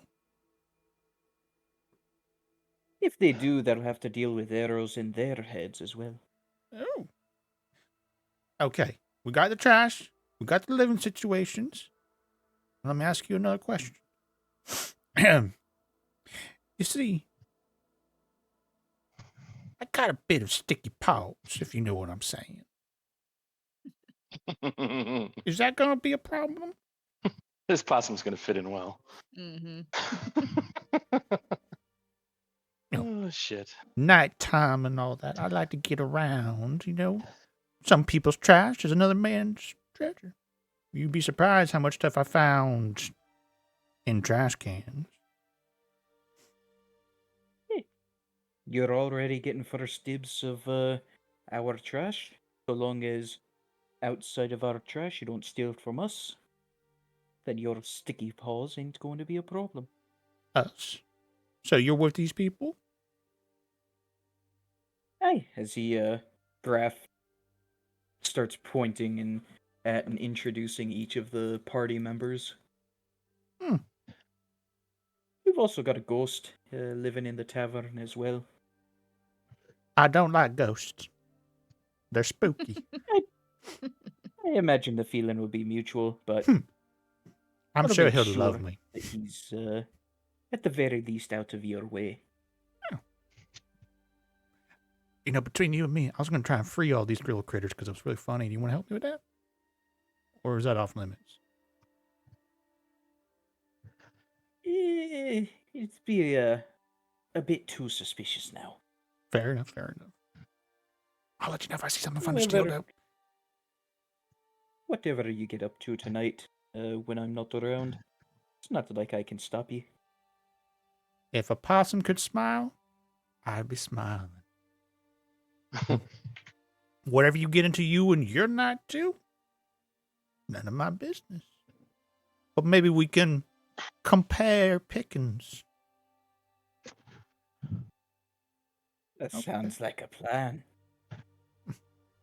May the best trash getter win. All right. Nice to meet you, Graf. If that's really your name. Nice to meet you too, Spelunk. Splunk. If that is your name. Indeed. All right. I'll see you around, Graf. I'll come scratching at your window at night. Graf will point out the attic window. Actually, there is no attic window. I don't have a window yet. It's in the middle of construction, but you point to the attic. Oh, and you got attic Actually, space. yeah, no, I have a hole in my wall now because they were. Yeah, they cut the hole in. Yeah, yeah, they Mm-hmm. woke you up like cutting through the wood. And you got some attic space up top. Hey, I plan on having the storage room that's up in the attic being turned into something of a bathroom. So, weird question for you, Graf. Are you nocturnal? yeah, I can be when the time calls for it. Cool.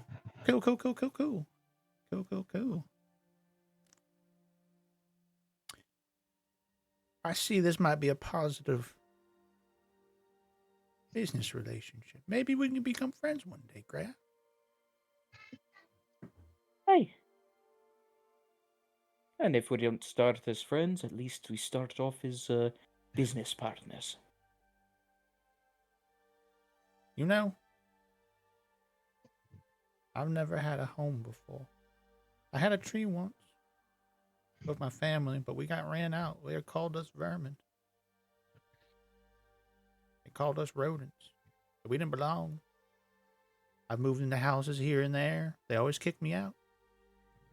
Been in the sewers recently.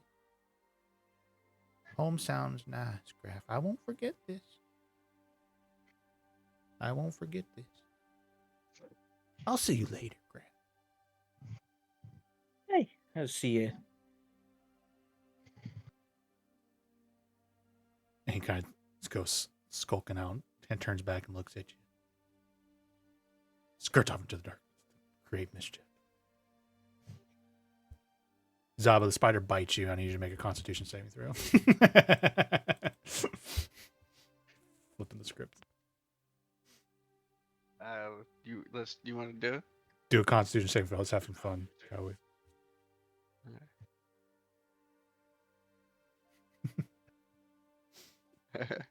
You know, I'm just kidding, but I like the idea that, like, at some point it bites you, and you're like, "Oh, gotta figure out if I can overcome this poison." In fact, I don't feel so good now. That's okay. Well, You'll build up what's a conditioning towards that maybe over time. You tell me. Yeah, well, that might be almost the idea. Like, it's kind of you can go under doors and almost assassinate people in a locked room.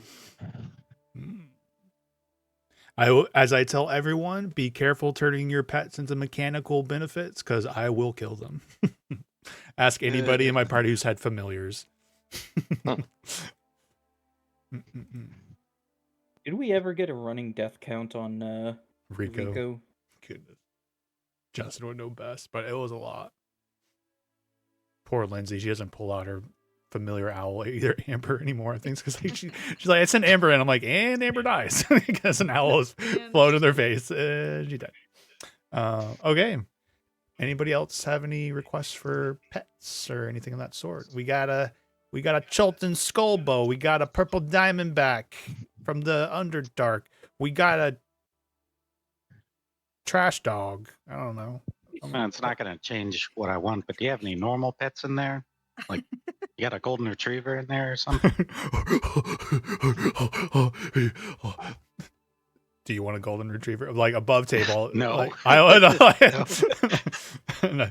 He's like, I don't know if you're actually like as a player sniffing for anything, but he's just like, not really. I just kind of I don't really do normal animals. The market for that's kind of shit. Fair enough. I've always liked mine to be a little more exotic. If I see that possum, though, I'm going to shoot him if he tries to let my animals free again. Like you're talking to it there, sir. Graf, I believe your name is. If you could tell your possum friend to leave my friends alone, that'd be great. Thank you. I imagine that while I'm speaking to the animals, nobody else can understand me. Nope. Because, speaking in the animal speak. So Graf is just going to say, all right, just take extra care not to be caught later. She says she'll shoot you. So. Challenge accepted. Runs off. Okay. Anything else with this? Because if not, we'll also be sunsetting the Harvest. Hi, Harvestide. Hi, Harvestide there. Hi, Harvestide. Hi, Harvestide. If there's anything else you would like to do with the Harvestide, you just go ahead and speak up now, eh? No. All right, then. Harvestide comes to an end as the night settles in, bonfires. There's a little bit of cleaning up. It's not through the night. It's not like a midnight celebration or anything of that sort. It just kind of quietly comes to an end. Tables are pulled away. Everyone chips in as the neighborhood to clean up. You've all left a good impression on your neighbors. You've met Froon, with Froon's Brews opening up down the streets. And the evening comes to a close. Nina, oh my God, it's gonna happen again. Nana and Nono, give their love and kisses to Hillshire on their way out as they get on their little wagon, and go home. Though you probably find Nona like asleep at the gambling table later on with Zaba with poker gambling. Like, oh, it's time to go home. All right, we're going home. We're going home. All right, I win. I'm all in. All right, you just keep the change. Okay, we're out. Get the wagon going. All right. Evening comes, and then the day is passing by. Passing on. All right, we're gonna the ball is very much in your court as we get into the whole in your port. I had a nice port. Actually, I'm just kidding. I don't know if I've ever had a port in my life, to be honest. Pretty gross. I'm moving the calendar forward on my screens. Yeah, but it's the next day, and I believe this is officially day 3 of the maintenance, construction, rehabilitation of the Trollskull Manor. Ooh. I know you guys are waiting for word from Yagra about because she needed to go get the true serum. You're waiting for maybe word from the private investigator. I don't know if you have anything on your to-do list, but I'll let you guys kind of pick up with it and tell me what you would like to do, if anything, on this day.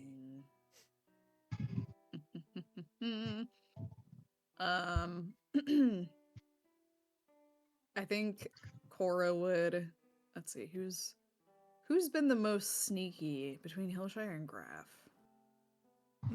Roll a perception check. I think Hillshire's been sneaky. Okay. Yeah, Cora's gonna approach Hillshire and then pass him some coin. Let's see how much I should do. She's gonna give him 26 gold, and then ask him for a favor to go and drop this off at her parents' house at nighttime. I'm gonna go grab a snack real quick, guys. I'll be right back. You're good. Actually, I'll do 30, and then I'll do 35. Then I'll give Hillshire 5 gold for doing it.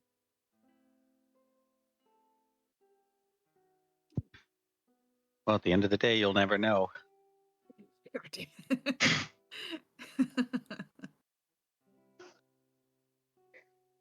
Now I gotta hire the private investigator to follow you too. Make sure you do it. Figure out doing a scam. Actually, yeah. How long is the private investigator going to be, staking out your parents' place? Is he just going to mistake Hillshire as the guy that he's supposed to track? Fuck, I didn't think about that. I know, because I did want to I was gonna ask the private investigator, but I'm sure he'd charge me a fucking arm and a leg to deliver money. Damn. I'm back. Nah. Fuck. Okay, well, since I don't know, they just talked me out of it. Well, I think since the private investigator's already kind of staking out there, I'll go to the private investigator and give him the gold, and of course, compensate. But I wouldn't actually take it. Come on, I was just joking. Oh, I know, but yeah, I mean, it does bring a good point. I didn't want the private investigator to be like, "Hey, yeah, I saw somebody at your parents' house," and it's like, "Fuck, no, that was just Hillshire." So you set me up.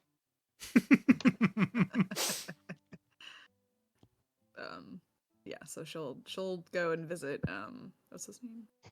What's the good old Vincent boy's Trench. name? Vincent. I don't know why I can't never remember his name. There's so many NPCs in this, so do not feel bad. Vincent Price. Okay, just remember that. Okay, yeah. So that's what she would do. But other than that, I don't think she has anything. I think during. Actually, she would inquire if anybody wants to go with her. Well, No, okay. She would spend the day. She would give money to the private investigator to drop off at her parents' house, and then she would spend the day working on her brewer's stuff, and kind of How like much perfecting. and how much gold am I delivering? Okay, it was 30. 30 gold, and I'm assuming your goal here is for me not to be seen. Yes. Good news for you is that you get a 10% discount on the delivery fee for me to be your errand boy. Yes. So only 10 Hell gold. Yeah. Oh, okay. 10 gold to deliver. Deliver 30 gold. He doesn't think you're actually going to do it or say yes. He's just like, all right, okay, we'll deliver 30 gold for 10 gold.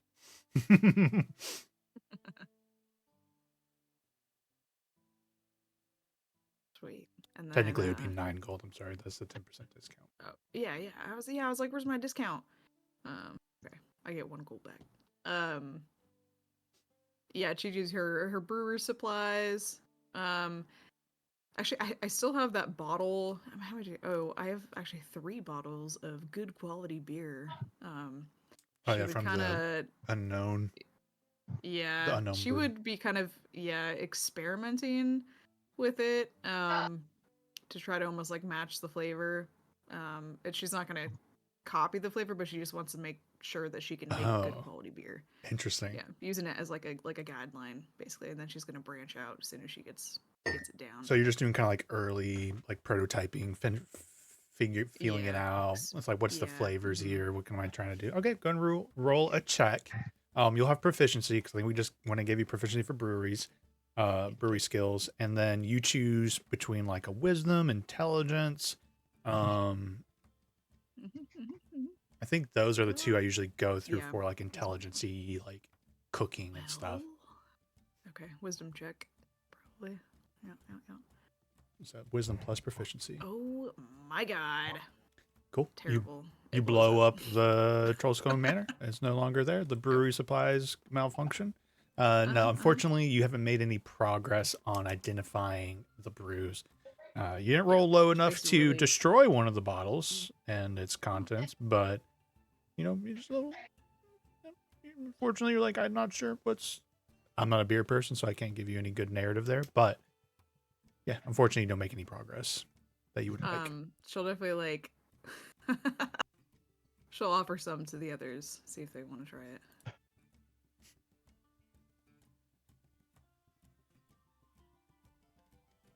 No, nobody.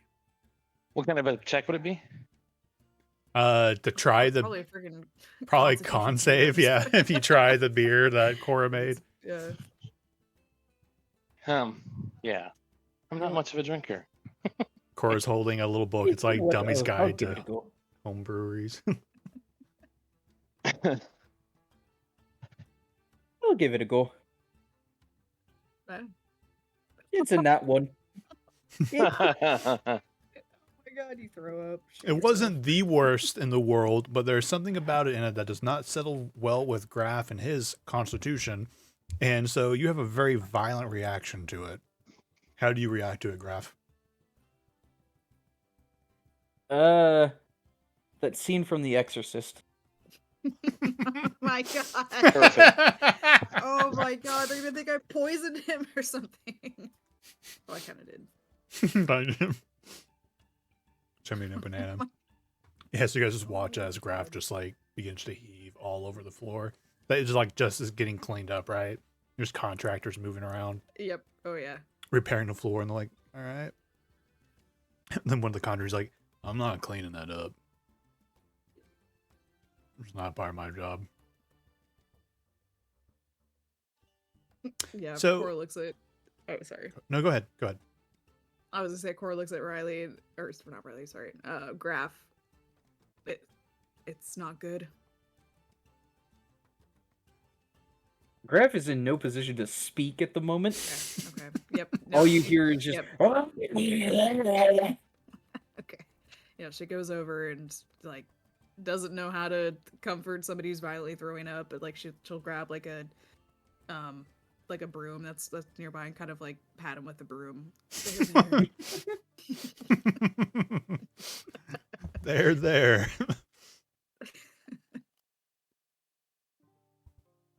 So I'm finishing a banana real quick. Very good. So now we get like our first kind of real downtime day without like it sounds like anything really crazy going on. Do you all want to do the like lifestyle expenses? So for those like if I don't think any of you guys really fall into like I'm a bougie bitch category, because then there's a little table. Let me see if I can find it real quick.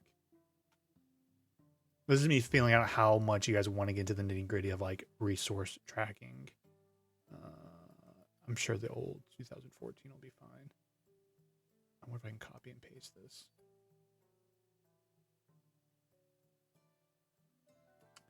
Let me do a little. Do I need to format this? I think so. Bam, bam, bam, bam, bam, bam.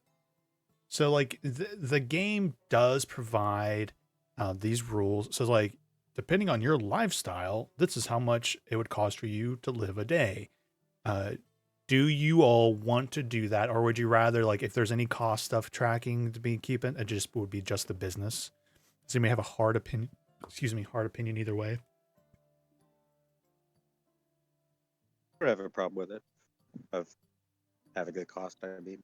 Yeah, we can always try, and if people get just annoyed by it, we can, But I do think it kind of helps you kind of think about your character's personality at least to start off with.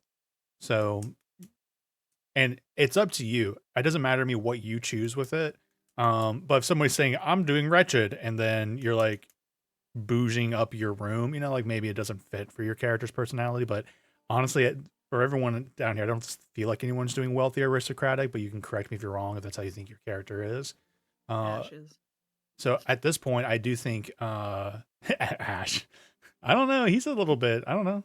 What do you think, Brett? I'm curious. Ash is. Remember, Ash is a traveler. He's like a gypsy. Yeah. He grew up like a gypsy. He grew up living from one town to the next, picking pockets. So he's not bougie at all. Remember it from afar off. His costume looks nice, but when you get up close, you realize it's all shitty. Yeah. Oh yeah, that's right. Yeah, he's not bougie at all. Yeah. So it's up to you guys to choose. I just would suggest it might even be able to put in your backstory area. I'm not sure. There might be a spot somewhere in your beyond sheets, but I would pick one. And as we go through the days, I'll try and remind you to like, don't forget to take a gold off or don't forget to do your lifestyle expenses for the day. So this would be an instance where I would suggest, or I would ask that you do your lifestyle expenses. Obviously, if we get to like level 10 and when usually you guys like, I have 10,000 gold in my bank account, I will not give a shit at that point, right? Unless you want to keep track of it. But these earlier sessions when you guys are scraping a little bit, it might be fun to see how it kind of plays out. Yeah, Bo show. I'd probably do modest between modest and poor at the rate I'm giving my parents money.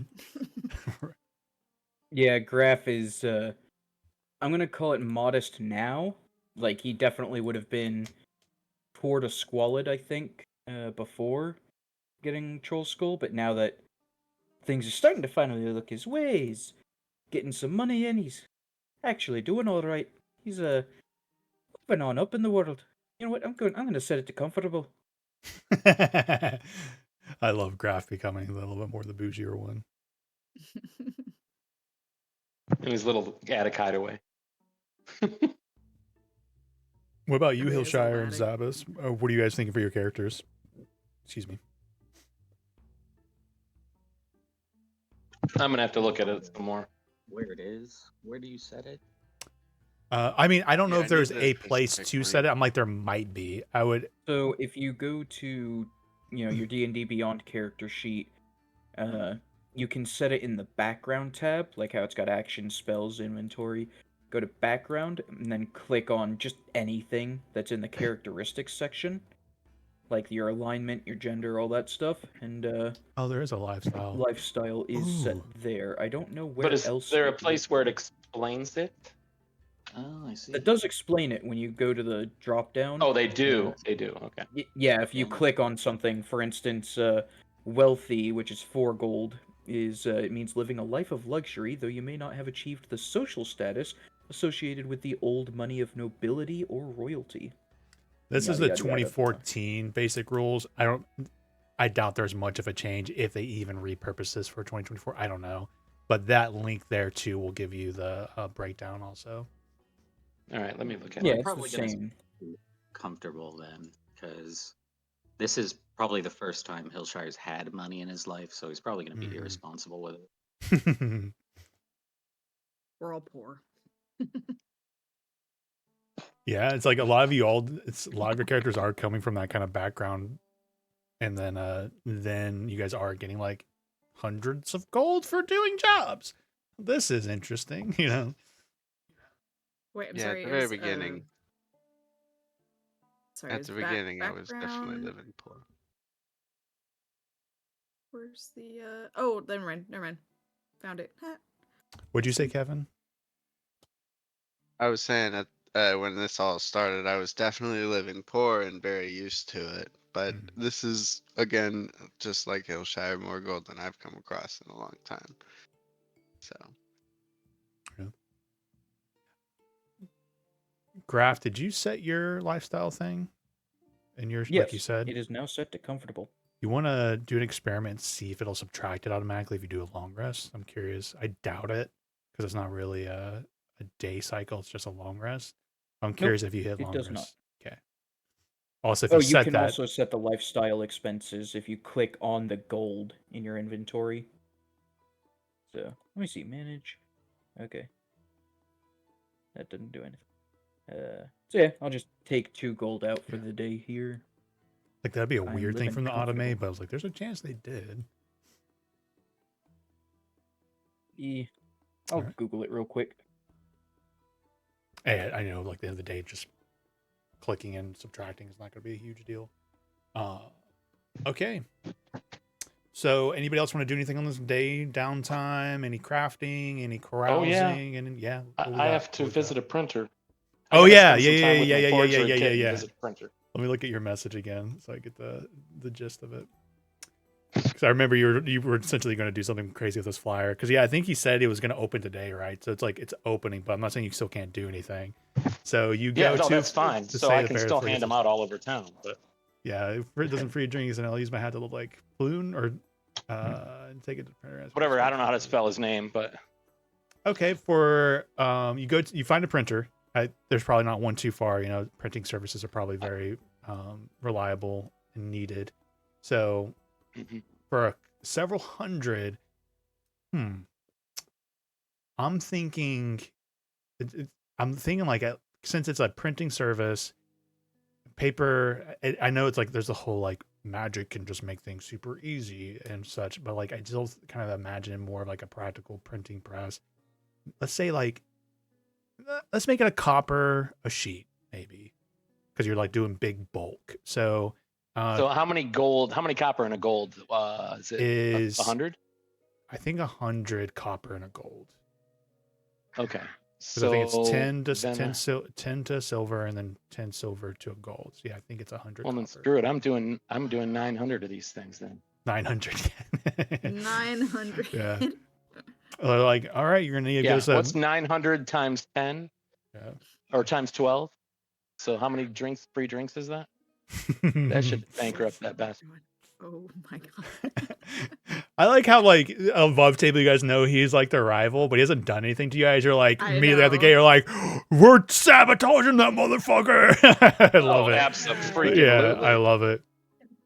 All right, so I have a particular skill set. Go ahead and roll a deception check for me. What am I deceiving? The populace and the world with your stuff. And the world. Since I am proficient with the forgery kit, can I get advantage on this roll? Yes, 100%. Thank you for asking. Yep. Yeah, I can't find anyone even trying to use 19. the lifestyle expenses 19. thing. Yeah, so you do a really good job with it. It feels very authentic, capturing the vibe of I gave an item, Frooms Brews, and it takes them the day to get all of them printed and stuff. So essentially, they'd be ready the next day. But you have the order in, and so we'll like jump back into it on the next day of you receiving them if there's nothing else for this day for everyone else. Cool. But yeah, you've got the order, and they're like, "Oh yeah, we'll get to you tomorrow." That's a lot. Oh, that's a lot of free drinks. Well, I'm gonna have to go take a look at this place. Where's this over there? In the right there's the address. 22 Troll Skull Highway. Yes, Burns Brews. You certainly must try it out. We will. It's very generous of them. That's a lot of flyers, a lot of free drinks. Better get there before the crowd. All right. All right, we'll have this ready for you tomorrow. Just get bright and early. Get the burning jars going. All right. Sweet. All right. Anything else this day? I'm just waiting for the shoe to drop where it's like, I was just raising money for my sick daughter. I don't give a shit. Oh, for this guy, the rival. Your poor daughter's gonna die. Daddy, why did we go bankrupt? Well, Daddy, I had to be an honorable man, and all these fine people got this here.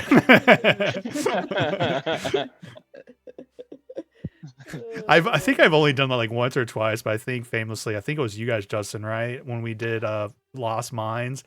Was it you guys the goblin followed, or not goblin, like a halfling followed you guys, and you like robbed him and stuff after and you guys like did you really just remember his name? I only remembered because I also included him when I ran Lost Mines. That's hilarious. Keep in mind, Justin just also remembered a name though, still 3.5 years ago. And it was like one of the first NPCs they ever interacted with. And it was very much like he came to get revenge, but then they like abused him essentially and just like, oh, the ring's inscribed to his wife. And you find that like that's very much that whole it's like trope. As like a Roy Judy, he had like a tattoo that was like in memory of. That was great. Anyways. All right. Anything else today for folks? What we got? So I wanted to grab some healing potions. Ooh. I'll bring up the vendor stuff again. So you guys, because again, I did put price obviously 10%. I haven't updated them or anything like that. So you would go over to Coralon's Crown to speak with Fala and get some potions of healing. Yes.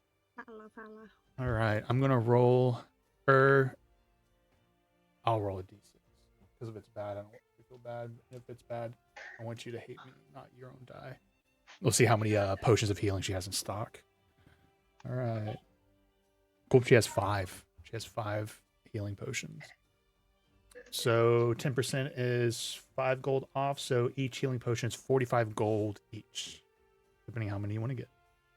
We get 6 available. Okay, I'd like to get 3. 3. Do you? She does have greater healing at 250. Was that 25 gold? So 225, 10% off. Are you interested in any of those, or you just want to stick to the basic ones right now? Probably regular healing. Okay. Excellent. We don't have to RPL that out. You get your 3. And how many gold is that total? 135. I'm actually impressed I did that in my brain. 45, 90, 135. Yep.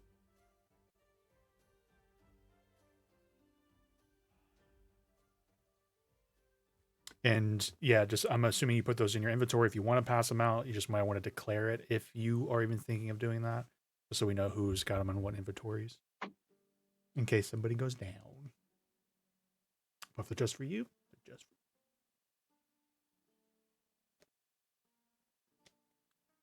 All right. Anything else? You know what? Graf is going to get started early on some ideas that he's got. Do you want to message me your ideas? Sketchy Graf? Or is this you're fine You know what? saying it loud? I will message it to you. Okay.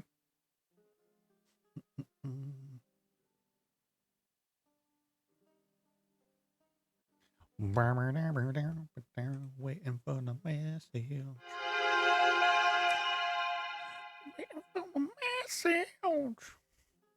Mm-mm. Mm-mm. Mm-mm. Mm-mm. Mm-mm. God, everything I want to do requires gold. Mm. God damn it. It is fun, like exploring like this kind of stuff. It's like, okay, actually using gold for little things and Mm-hmm. what's happening. A change of pace. Change of pace. Wait till I decide to bust out survival rules. Oh, great. I know, going from like what we were buying and the other campaign, like, oh yeah, 10,000, that's it. Yeah, chump change. Legendary. I'm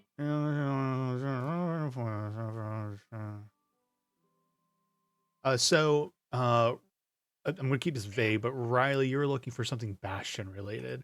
So the Bastions will break the narrative because mechanically they don't cost gold, and that's mechanically. Again, I think they're optional rules, right? Not every campaign is going to have a place for this kind of stuff. I think they really were designed for like Adventurers League, the organized play involved, for people to kind of think about what's my character doing outside, because it's also individually based, right? It's not for a party. It's not party rules. It's a player rule. So I really do think that's the spirit of it. Is what happens between your adventures? What can you do? I'm like, oh well, I have a Bastion and I have these things and I can get these benefits. I can think about my character and do stuff in between Adventurers Leagues games and the conventions. All that said, I'm so happy to bring them in. I want to be fair with you guys though, that like, and let's have a little discussion on it. Are you guys okay if I add a little bit of gold cost to some of this stuff, just so it lends into what we are kind of aiming for with like, let's figure out like what gold mechanics and stuff kind of looks like. I don't want to try and like break the banks on them and stuff. I'm not going to try and like make it too crazy. Would you guys, are you okay with that? If we like make it a little bit part of the narrative where you need to actually be like contributing some finances to expand and do these kind of fancy stuff, or do you guys really enjoy the idea of just like at level 5 I get to pick out my things and we have it? I'm okay either way. I lean towards the narrative, the finances, but I'm not going to force it if that doesn't sound like okay to somebody. Yeah, I was originally expecting it to be like, you know, once we hit level 5 or something, then we can reasonably like start to delegate tasks and have the Bastion features. Because I thought it was going to be like, all right, here's an upfront cost, and once you pay that upfront cost, if it's like a crafting one, for instance, like you get a blacksmith. Yeah, but that's the thing about the Bastions. Are halved. Again, that's why I think Adventurers League and like out of game without campaign impact, because there is no cost involved to any of this stuff in the rules. It's level 5, you pick out which ones you want. Level 9, pick out more things you want. Level 3, and like it's, and that's all it is to in that case, I'm wanting to stick with that. Just picking stuff out. And remember, and like I always tell people too, we can have it so that you're quote unquote building things, but you do not have to focus on building. At the very least, treat them like features.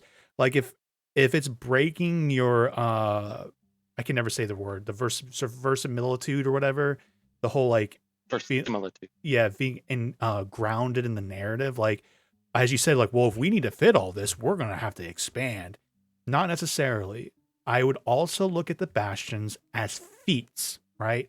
Ignore the fact that you think you need a room for something. If you treat these as downtime feats and like not worry about there being an armory, being a barrack, you can still get the benefits of it without having to feel like you needed to build a room for it. Does that make sense? It's a slippery thing for some folks, but it's just like but I'm like, if you ignore building and just go, oh, I get a smithy feat and now I can use those features, and whether it's going to the Benton Nail because you have a good relationship and getting things done there, or, you know, like whatever it is, like you can, or like the library, it doesn't have to be a library that you built in the Troll Skull Tavern. It could be you have a connection to a library now that you've made a contact with, and you can go there and do research, that kind of thing. So I have two thoughts on this, and they're both going to be very, very closely related to each other. One, I played in first edition. Mm-hmm. That was painful.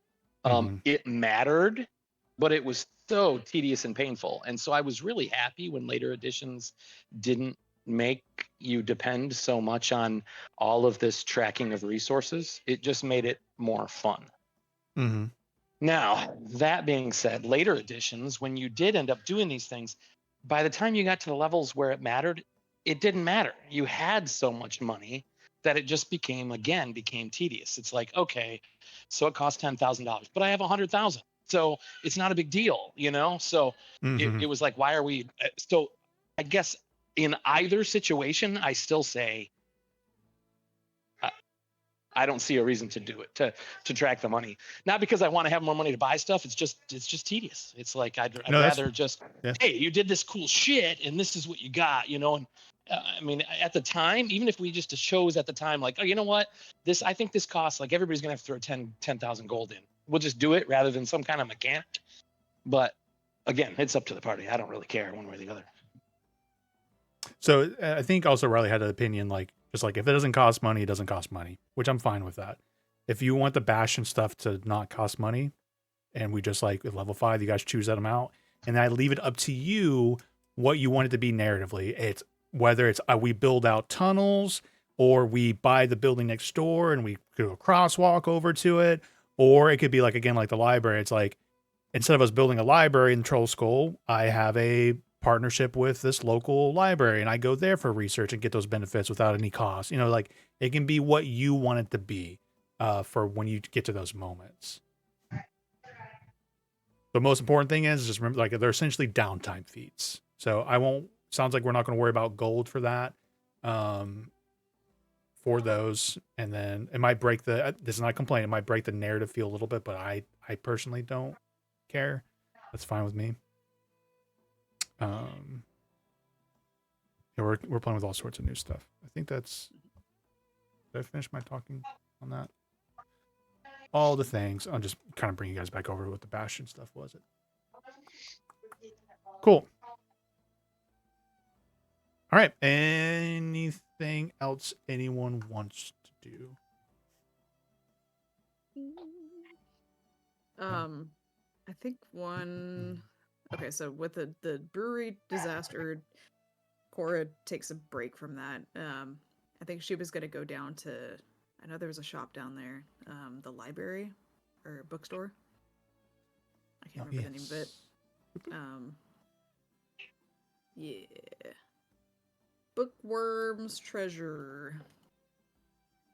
And she's gonna go in there and see if she can find some research on the Church of Sirik. Sirik. Okay. And what is it you are looking to research? The gold-scaled dragonborn asks you. Ew, gold. Specifically about I'm looking to see if you have any books on local cults in the city. Current affairs of cults here and what? Current and past. And past. Recent history, decades, hundreds of years. Waterdeep has a very extensive history. Within the last decade. Well, actually, preferably like 40 years back. 40. That would be like the mark, yeah. Mm-hmm. Very well. Let me see. Nat 1 for a total of 11. Oh my god. Even with a plus 10. I mean, it's like, it's not, of course, it's not a critical failure, but yeah. Well, let me do my rerolls just one moment. They go and, through the research and pulling everything like that. And she comes back with a tome about cults and such, but it seems to be blurbs essentially of a lot of popular cults or like well-known cults. Here, more recently, there would have been some current affairs activities around the cult of the dragon, so that has a prominent role in there.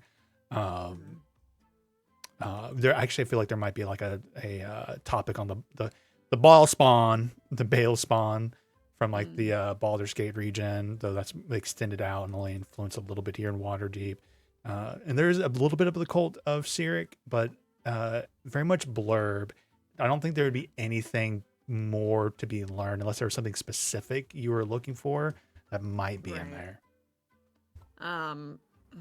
She would ask her, is there any place in Waterdeep that you know would have more specific information? Not necessarily selling books, but where I can find more information.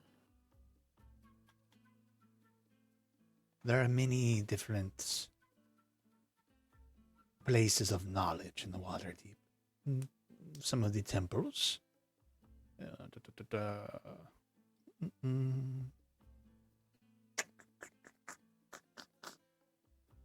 Nate's doing some research. I'm like, there's got to be big libraries, but I don't know off the top of my head. Let's see here. I think I'm obviously I feel like there's probably like a temple of knowledge, maybe. Yeah. The library. The Library of Forbidden Knowledge, of course. I think I found.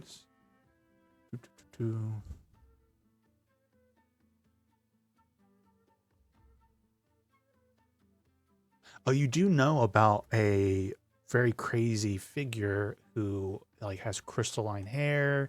She's got portals that you can like use a bell and travel to the city of Sigil to ask her for information. Yeah, how much she costs? You have 100,000 gold spare? Very nice, how much? Wait, did I hear we're going to Sigil? Let's go.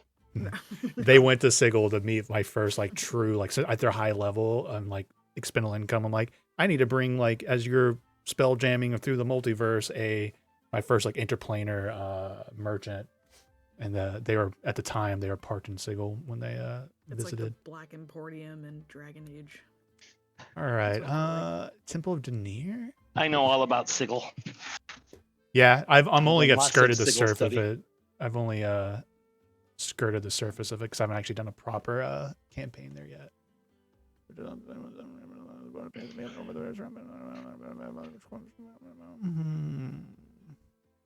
I'm going to take a brave when I'm saying the Temple of Ogma. Temple of Ogma. So with your angling here though, it's like that would be a good font of information for histories. It sounds like you are looking for something more current affairs with the courts. Yes. Are you a detective? Of a sort. You would probably need to find somebody who deals with it, whether it's the Waterdeep Gazette, maybe they have some writings on them, or the Waterdeep Guards, the WDG, see if they have any write-ups on the courts themselves. But if you're looking for something for more of an authoritative current affairs, then maybe those are to be two options. I feel like she doesn't look thrilled about the resource of the WDG.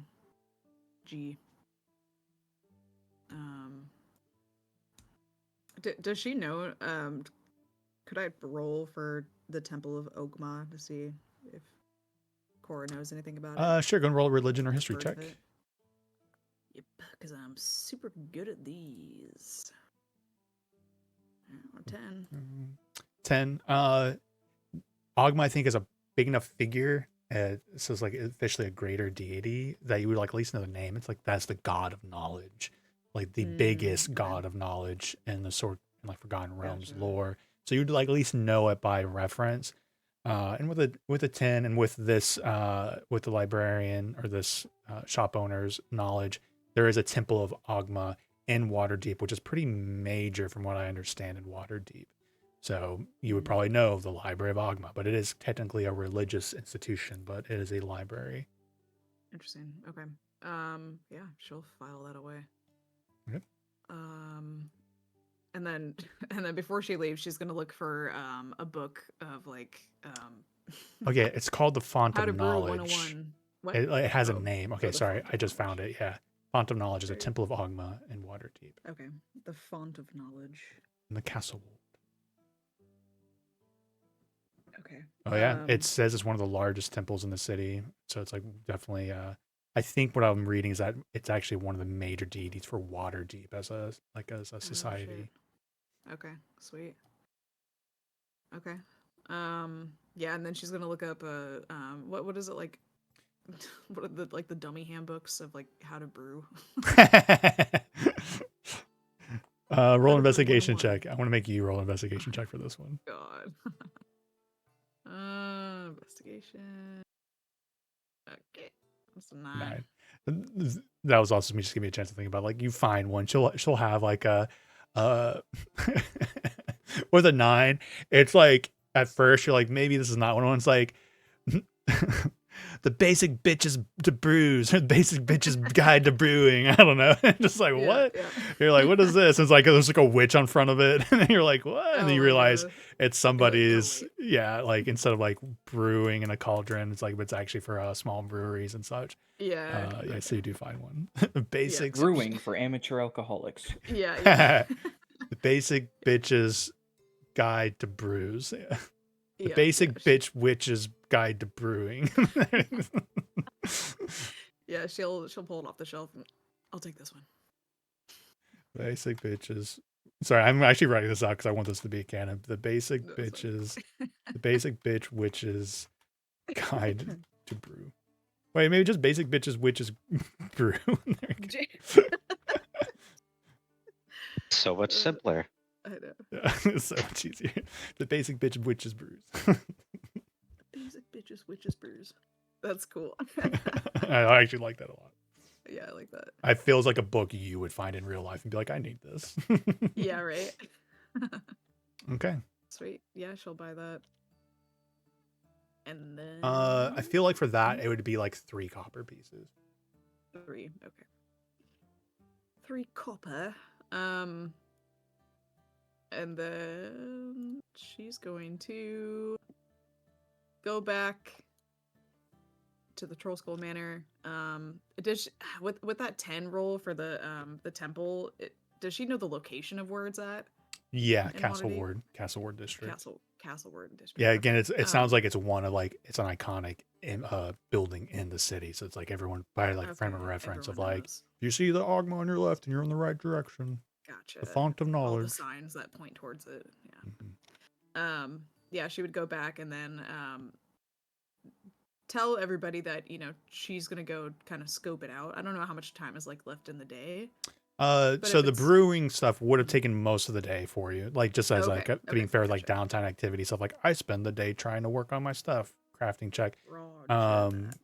But like if you want to do a brief excursion over there with like maybe like an hour or 2 of research, I think I'm fine with that. But it's like hour or 2 yeah. versus a day of research kind of thing. Right. Yeah, I think she would save it for the next day. She would tell everybody that she plans on going to the Temple of Ogma, Mhm. the next day. And if anybody wanted to accompany her, she's gonna tell them it's gonna be a day of researching, so kind of boring, but she's going to see if she can find any more information on the Church of Sirik. Cool. Yep. All right. Anybody else have anything they want to touch on for this day? What do we know about the Temple of Ogma? The Font of Knowledge is a major temple to Ogma. Let me see if it's give me a second, and I'll give you guys proper information on it. It says a great library, so it sounds like it can be, people can go. It's not like rivaling by the new Ulmer. The name just seems very similar to the Bard College link that I sent you the I other day. was literally thinking though about the Bardic School. If you wanted to bring that up because I don't think the font of knowledge is the same, but I see. I don't remember what you sent me No, originally, it's but called Olam. It's New Olam. yeah, I was gonna say Olamn. literally what I'm seeing is it says rivaled only by the New Olam Bardic School. So if you wanted to use that information for her consideration, you can. But Bardic School, right? It's a university school versus a public library. So the New Olam Bardic School would be more restrictive. But you are a member of the school. So if you wanted to try and see if you can use that resource to expand your background a little bit through that direction, I'm here for it. What I can do is I can just mention, Cora, if you need, if it doesn't work out for you there at that library, I could take you up to the Bardic College, and I might have some kin there who could get you the knowledge that you're looking for. Oh yeah, she looks kind of surprised. This college of yours would know information about the church. Well, see, it's a college, so they teach all sorts of lore. They specifically specialize in bards of my particular bent, which is unknowing lots of things. So if I like to know lots of things and the college teaches people who like to know lots of things, I'm going to assume that there's lots of stuff in there that might just include the knowledge you're looking for. Well, I suppose while we're waiting for the others to give word, could check all of the resources. Well, certainly.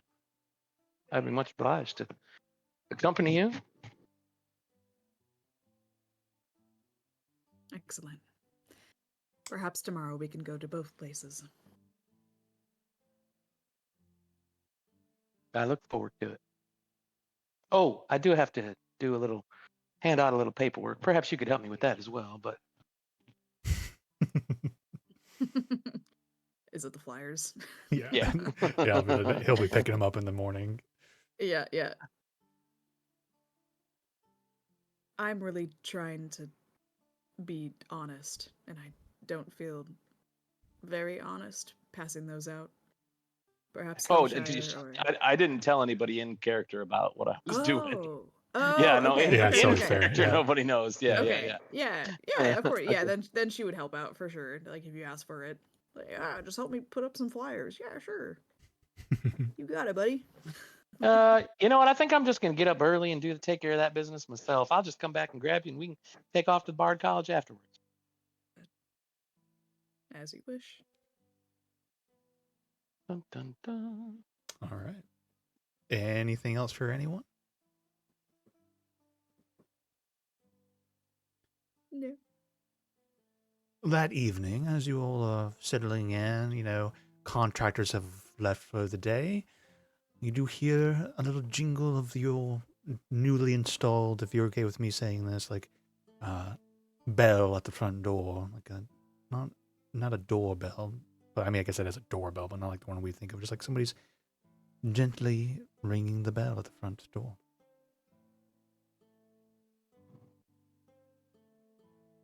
Graf will go answer the door. I don't know if you've met him, but you would see Vincent Chinch, private eye, at the doorstep.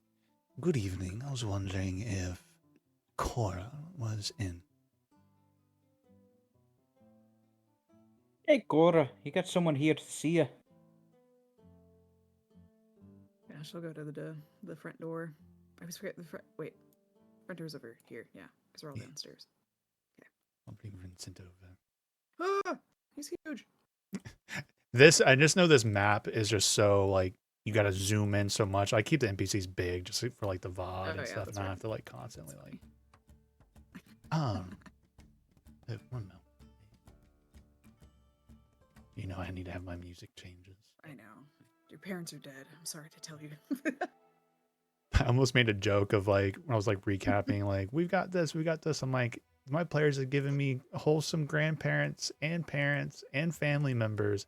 In D&D, I'm the luckiest DM in the world. I'm just kidding.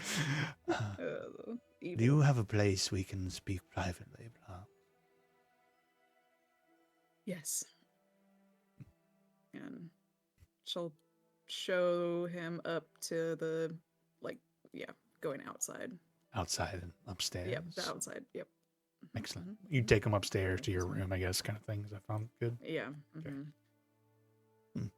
You're doing a handy job getting everything up in order. Yes, block it's will need to be coming done. along slowly. I say it's coming along quickly. To each their own. I'm sorry to disturb you this evening, but I do have a little bit of information to go ahead and pass on to you. I All right. took your delivery and dropped it off yesterday. I have made one observation. I've not made progress on this person that you saw, but there is another person living with your parents, and I feel like you would have noted that if you thought that to be true. She gets she kind of like frowns. Another person. What did they look like? A young lady. Red eyes, red hair, scaly skin.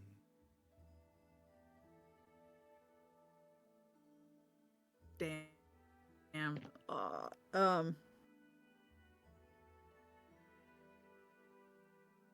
Roll a deception check.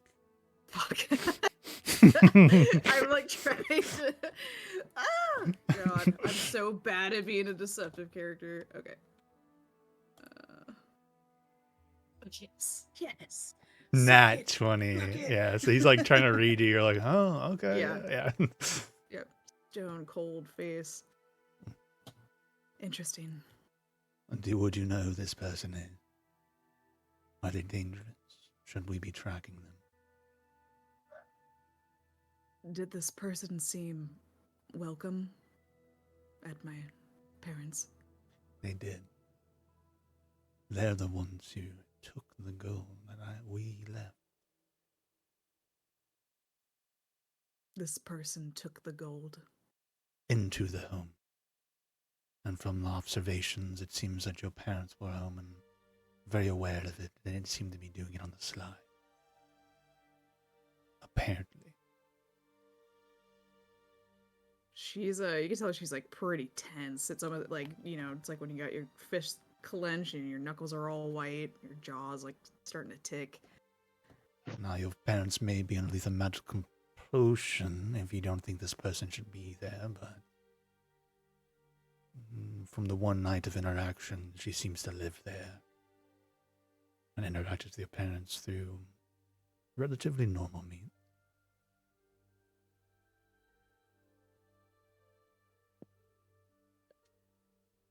Thank you for observing that. This is good information to know. You're welcome. It is my professional privilege to give you that information. Hopefully it's just the tip of the information that you need. Do you have any questions for me? That's all I had to pass on. No, just make sure that that person doesn't see you. He kind of just gives you this little wry smile. I'll try my best. And gives you like a small bow and leaves.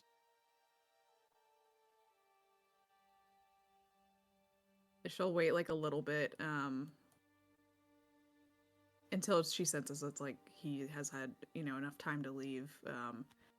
She has this like large like burst of anger, and she like takes the chair that she was sitting on and like throws it against the wall. You mind if I allow everyone to have a perception check to see if they hear the... Oh, for sure. Yeah. It's... Yeah. Everyone roll It's not perception exactly check. subtle. Graf definitely hears it. God. Hillshire definitely hears it. Zaba definitely hears it. In my opinion, it's not a very high DC, but everyone's still rolling really great. Yeah. Just because it's like a smash. Ash, do you want to roll perception, see if you notice the commotion? Sure. Give me a sec. So how many turns would it take for Graf to get down there? Because since he hears it, like... Yeah, honestly, it won't take very long. Not with, like, know you're a ranger, but dashing.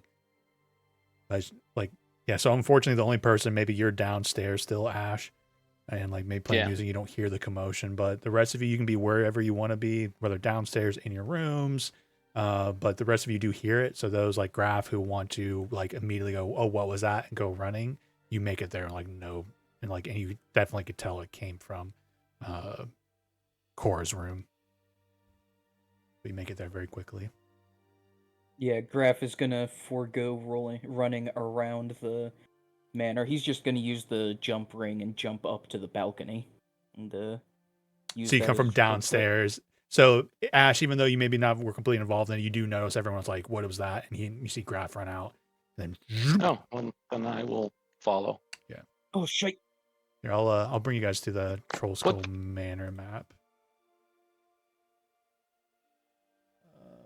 So Cora's room is up top. Yeah, so you guys step outside. You're like, what's going on, Graf? And Graf is just like, he like goes launching up into the air. Like a little jumping spider. I guess you would land here. And so the rest of you are just kind of like out in the streets at the moment. Again, it doesn't take long if you guys want to be sprinting up there, but Graf, you'll just be the first one. You're at this door here, which it's up to Cora if it's locked, but it's her balcony, so it's her choice. Actually, I wasn't thinking that one. I was thinking over here. Because it's like right out the front door. I just gotcha. Do a 180 turn around and jump up. Yeah, 1%. I didn't know that was a balcony. floor. Yeah, that makes total sense. You have keys to that door for sure. And then, well, I guess that's Ash's choice. And also, actually. isn't that another Well, there's floor? this shared hallway. Oh. Okay, cool. Yeah, your door. Isn't Cora on the third floor? She is, but Riley Graf was just pointing out that's the balcony he went to, not her balcony on the third floor. Actually, yeah, there's Ash and Hillshire, both north and south. How do you even navigate? I guess it's up floor? to them if Graf encounters a locked door on both ends. Where are the stairs to the third floor? I guess it's these? Here in the hall. Here, yeah. Oh, yeah, so you come up here. Yeah, I'm just go through this. Go through this door. Yeah, and then to go into the hall, and then up the stairs, and you enter the third floor up here. There, and then this one goes up to the attic, like that. Okay, got it. I have it mapped out in my brain now. It's just so funny. You come in here, you're like, you have to go through someone's room. Hillshire, you're actually like in a huge fire hazard over there. Yeah. That's super dangerous. That's I'm like, there's no like throughway to the common room. Feels like there should be a door here or something. That's what's just feels so weird. Yeah. I guess not everyone's supposed to be bedrooms, but yeah. There's a door to the balcony. It could be sort of a fire escape. Well, until we get that pole installed. Oh yeah, true. Yeah. Oh yeah. The stripper fire pole. The stripper fireman pole, yeah. Yeah. I'm just gonna enter the normal way. Yeah. The crux of it is that Graf, you're there first while everyone else will be there like another 6-10 seconds later. Right. Graf is gonna try to open the door and barge in. Like he heard basically what sounded like combat. He's not worried about decency or privacy at this point. Mm-hmm. Cora, do you think you would have locked the door right away, or just like the guy just left? So no, she wouldn't have locked it. Yeah, no, for sure. So Graf, you just bust through the door. When you do come in the door, like there's a piece of furniture that like flies really close to where you are. I guess I would miss you since you're like a little on the shorter end. Yeah, it just flies immediately over Graf's head. That's funny. In the corner of the room, you see a newly made little bed for a snake, and if you're okay with me saying, it's like a little sad, but I feel like the snake got scared, and the boa, and like its little necrotic shroud is up. Mm-hmm. And a sudden noise. Yeah, Cora's raging. She's a little bit better, but she's still like towards the end of your like little outburst where you're just like trying to you're out of breath and your chest is heaving and there's furniture just like broken, like her chair is smashed, a lot of like the stuff that she was like slowly accumulating to add to her room is broken.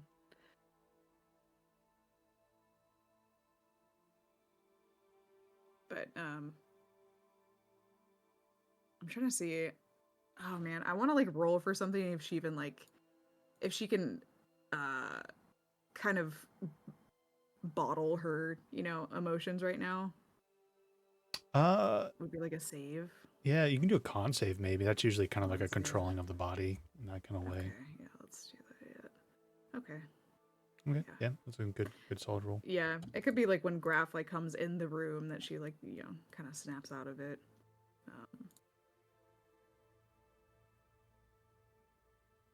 She doesn't really say much. She I guess looks at Graf and kind of looks a little embarrassed, but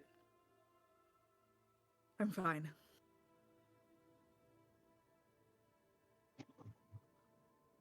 All right. So nothing's wrong because I heard a crash. Everything's Keep in fine. mind, Graf was prepared for combat. He's got Right, his yeah.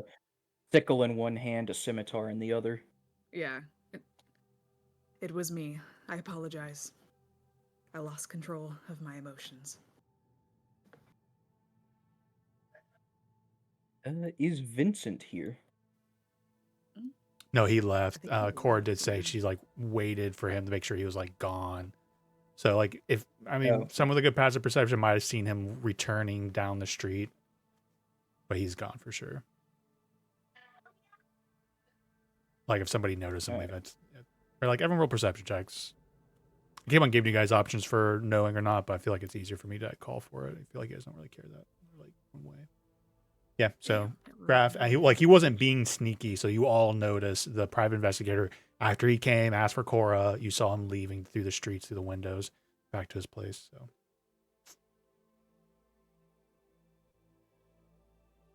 Cora walks over to Ka and like now she's calmer. She'll try to make him feel a little bit better.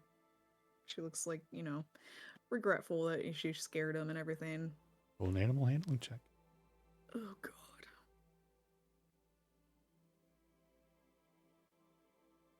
Ugh, terrible. 5. You really cause like he's not striking out. Right? I think you said it's Yeah. only he got. Mhm. He's not striking out or anything, but he definitely in his little sad little necrotic shroud. Oh fuck. God, I forget. Yeah, she'll back away from him, give him some space. Vincent gave some alarming news. The rest of you can show up at this point too.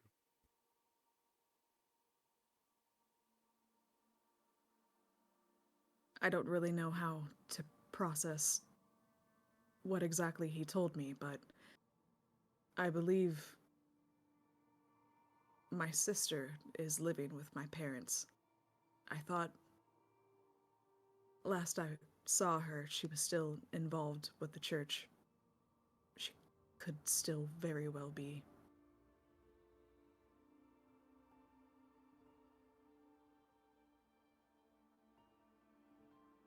I'm sorry for the mess and the noise and alarming you. It's your own room. Oh, you already have a token for Ka. Yeah. I had to get a little one.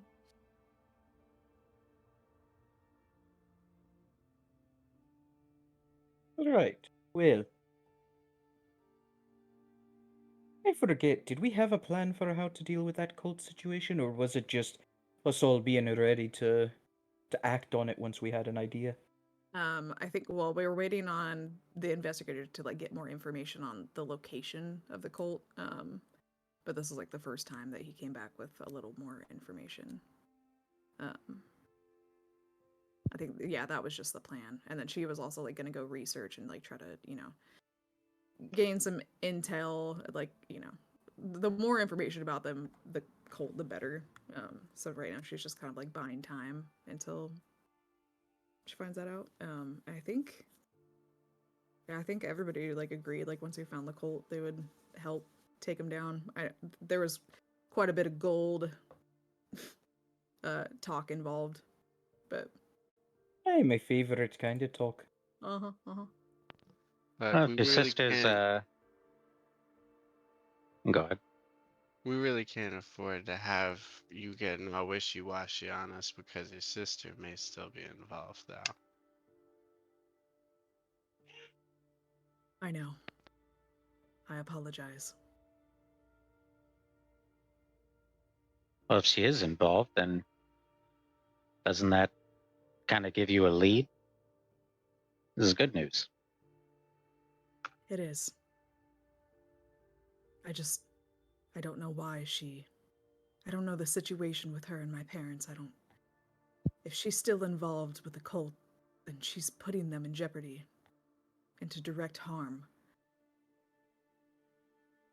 Or she could have left the church. I don't know. But based off of our history, I can only assume the worst.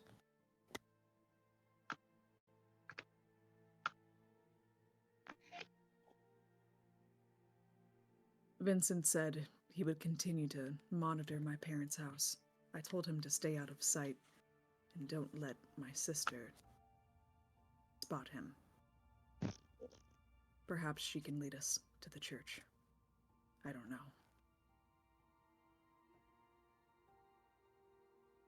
Damn, I kind of want to go talk to her. So rough. There's probably going to be no way you can trust her, especially if she says she isn't involved with the church. I know. You would have to make her somehow prove it. Is there anything you remember that, an active Almost need believer like would be incapable of doing? Like spitting on a Bible or something equivalent? we almost need like a potion that made people tell the truth or something. Oh, that's true. That You is got a good very true. point. Oh, you have a good point. Maybe I can give Yagra some extra money to get me a truth potion. And then I can try to slip it in her drink or something. Fuck. Oh, she's saving me. I did not want my parents to know I'm still alive. Perhaps we can find a way. A whole box of truth potions sounds good. We can still understand you, Brent, but I think you might having latency a little bit. It's coming out a little distorted. You got the fart. All right, let me leave and come back. Is that better? It is. Yeah. Cool. Yeah, I was just thinking. Yeah, now I don't remember what I was thinking. What was just said? Truth potion. Yeah. Yeah. I think we could find a way to maybe accomplish what you want to accomplish without having your parents know who you are. What are you thinking? Well, I mean, there are magical ways to, make you not seem to be who you are, or you could always do maybe a little bit more mundane and have somebody else do a little bit of the investigation for you.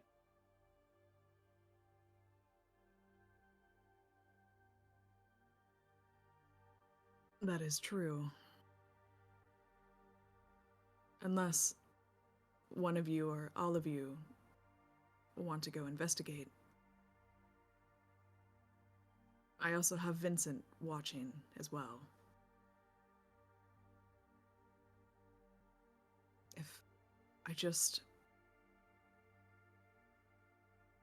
I wish to speak to my sister, but the consequences of her learning that I'm still alive, I don't know.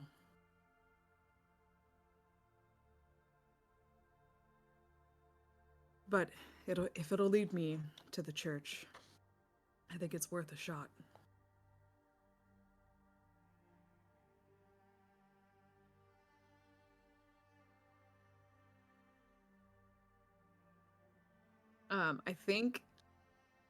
I think that night she's so like startled by this news. I think that night she would go and keep an eye on her parents, almost to like, oh man.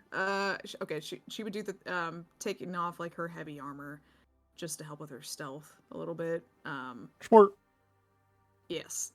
And go try to like incognito as like a like a masked person could be later that night, and just kind of, she wants to see her sister like for herself, you know. Okay. To see her living there. But all right.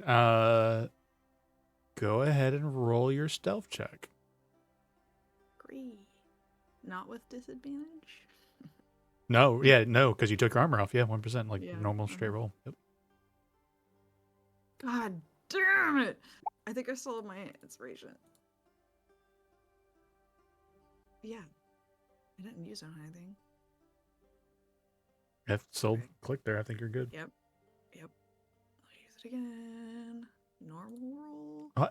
Funny enough, I think you did use it for the snake interactions. So. Oh, wait. Did it? You can have mine. Well, she re-rolled. Well, I'll say this. I'm fine with you having it. It was just the snake interactions, which is more narrative, anyways. Okay. I think I do remember to like just have fun with it to encourage you to re-roll. But if you want to use Brent's and get one more re-roll, you can. Holy shit! All right. Thanks. Oh, okay, that's better. Thank you. Jesus.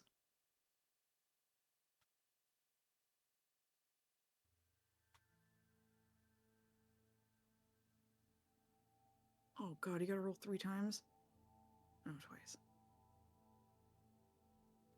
So as you're standing, well, next roll a perception check.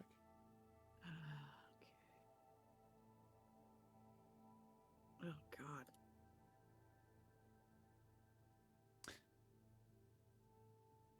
So you're finding your spot in the shadows, looking towards your family's house.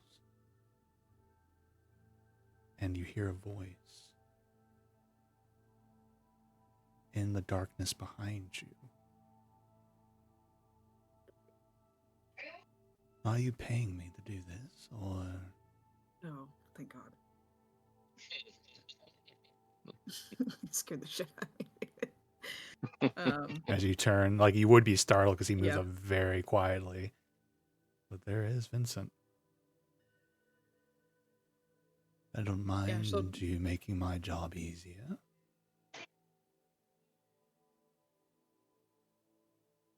I had to see for myself.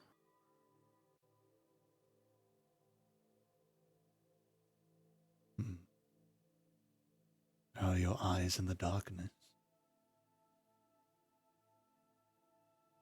She'll kind of like turn around. Do I have her?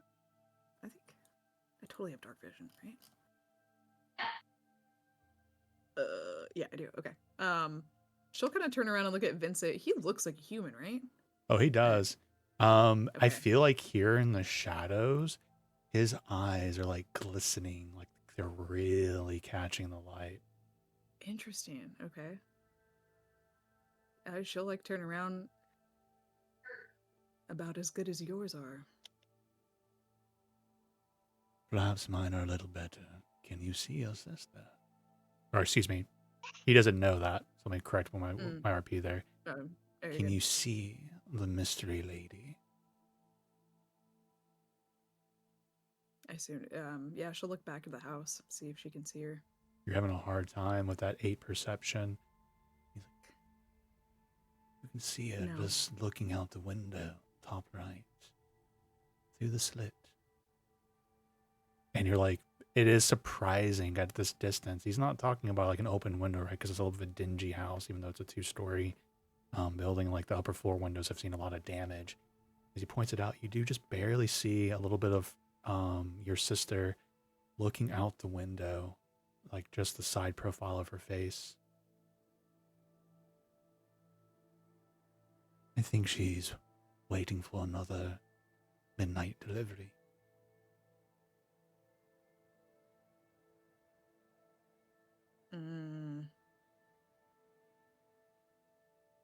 Damn, and this is when he came and delivered the information, that was the first time he had seen her, right? Or yeah, because it's only noticed that she's been like living there. a night. Literally, like the next night, the night after you hired him, essentially he noticed a third figure in the house that Gotcha. didn't match the information you gave him, so he passed it Gotcha. on, Yeah. and then he came back and dropped it off the money the next night. I wonder if my parents got suspicious and my sister's like guarding. God damn it, you're evil.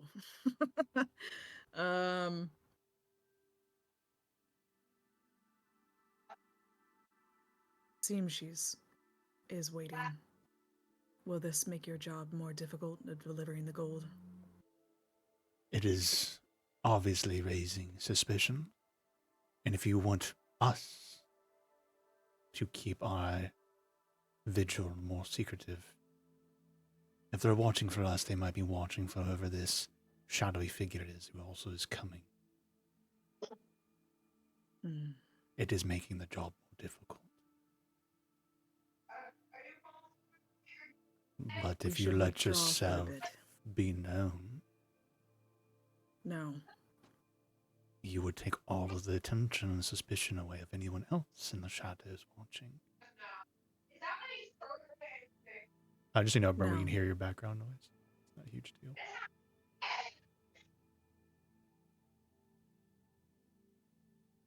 I should take a break. Maybe stop delivering gold for a little while until things calm down. It wasn't a part of the deal, but would you want us to track her if she leaves and comes and goes? Perhaps she is your mysterious figure, though I doubt it. Cora looks at him.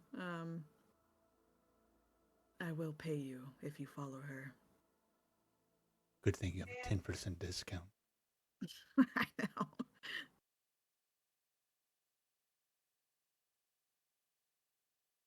My eyes and ears and noses will keep an eye on her. Adding to the parameters of our agreement, it'll be another 18 gold pieces. Agreed. 18? Okay. You can deliver it to my offices when convenient. Very well. She'll kind of like look at Vincent. If you're a human, how can you see so well? Magic is such a thing, is it not?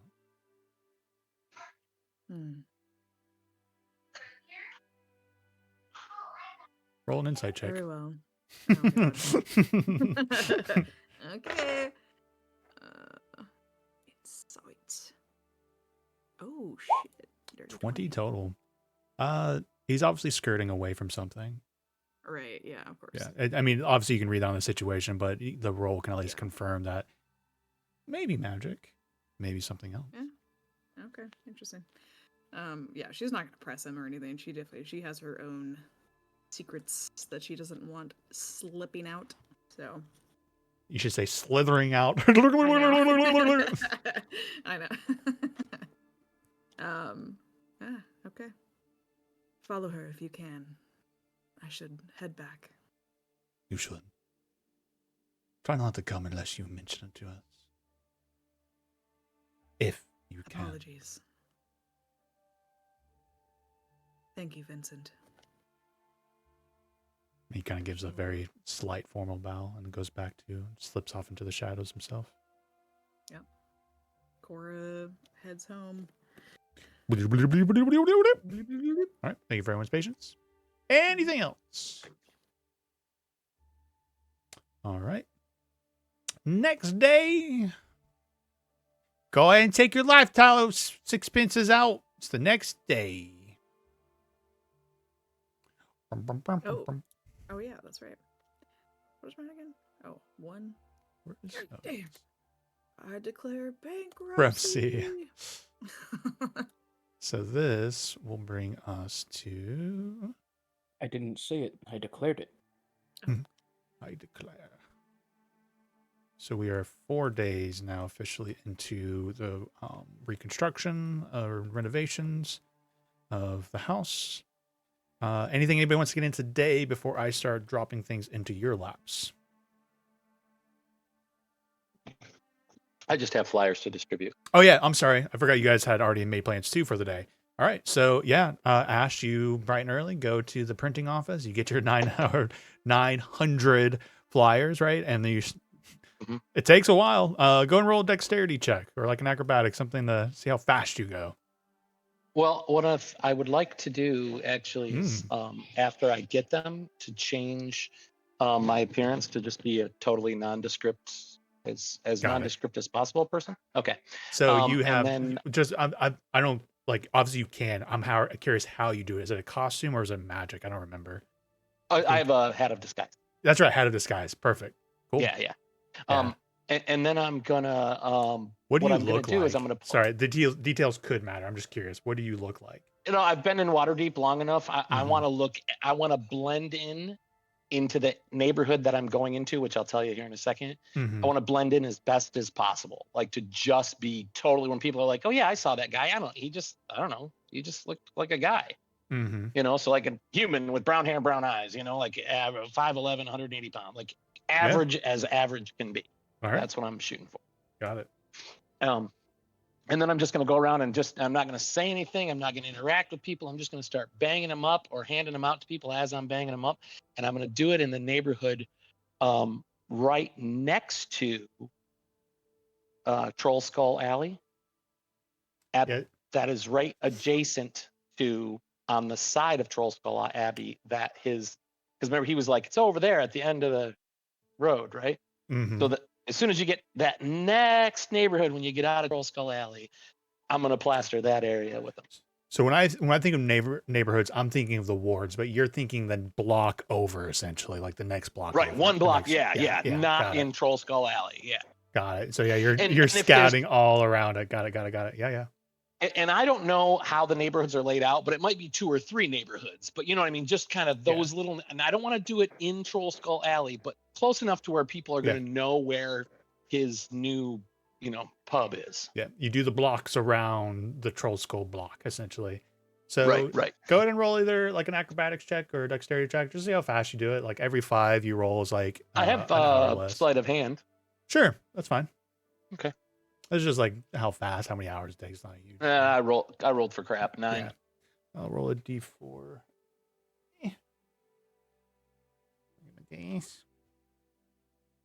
I mean, there are 900 of them. It might take me a minute. Yeah. It's like it's gonna take hours. It's like how many hours? Takes you 3 hours to do. So you get them all up and about, just in case timing matters for what everyone else is doing.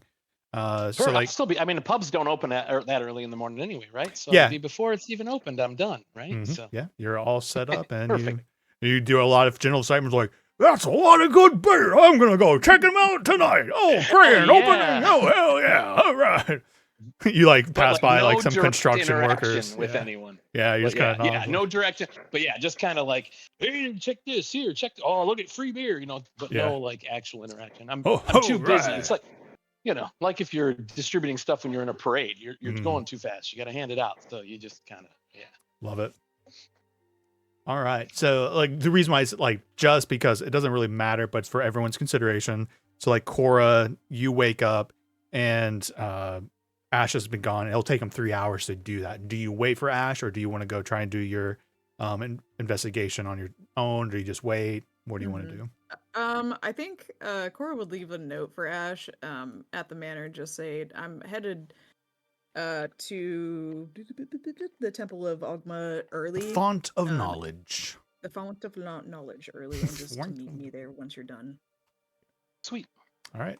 I don't go into too much. It'll be, beautiful temple, one of the biggest buildings in the world. So again, you're going to be inquiring about Cult of Cyric and more recent history and news on the cult, right? Yeah. She'll even be going like dating back, like a couple decades. Oh shit. Okay. All right. An arsenal. Okay. Give me one moment. So I'm gonna, instead of giving this whole give you the whole Wikipedia for Cyric, I'm gonna steer towards the more current events style, like news of it in the more recent years. Yeah. And since we are getting information on this, I'm gonna go and establish like an NPC for you. Just a human lady, little elderly, or I say elderly. I don't want to say the word elderly. Just graying hair. Mm-hmm. I don't want to insult Brent. I'm just saying. I got my grays coming in now. Yeah, so she comes back with you with some different novels, lots of tomes, just general knowledge about Cyric and the history and his rise. This is Nate speaking. I'm not going to say this for a fact. I'm pretty sure he came to power during the Spell Plague. So very popular figure. But I thought you would be interested. No, that's going to be more recent. We have been one of our researchers, and someone with their ear to the ground to the ongoings of the city has picked up some interesting news on a cult of Cyric. Now, she's kind of looking through some paperwork. So, the report is that members of the cult have been found dead. You said members, plural? From what we understand, multiple have been found killed, yes. But this is second-hand information from the Waterdeep Guard. Apparently in the Dark Wards, there were some gruesome killings. But the people killed are believed to have been members of the cult. Okay, sorry, I'm just writing some of this down. Does it say how recent is this? Relatively recent. I would say within the last month or so. Oh. Very current. So if you're inquiring, you have a bit of a smell of a detective to you, so I thought maybe you would like to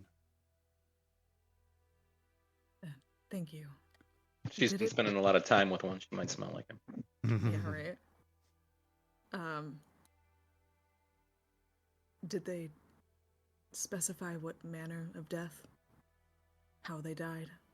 The general report we have is gruesome, ritualistic, but we don't have any specific details. Seem to be having had occurred in the Dark Wards, though. The Dark Wards. Does it say the location in the Dark Wards? It does not. It speaks of the investigation of the Waterdeep Guard. Let's see here. One moment.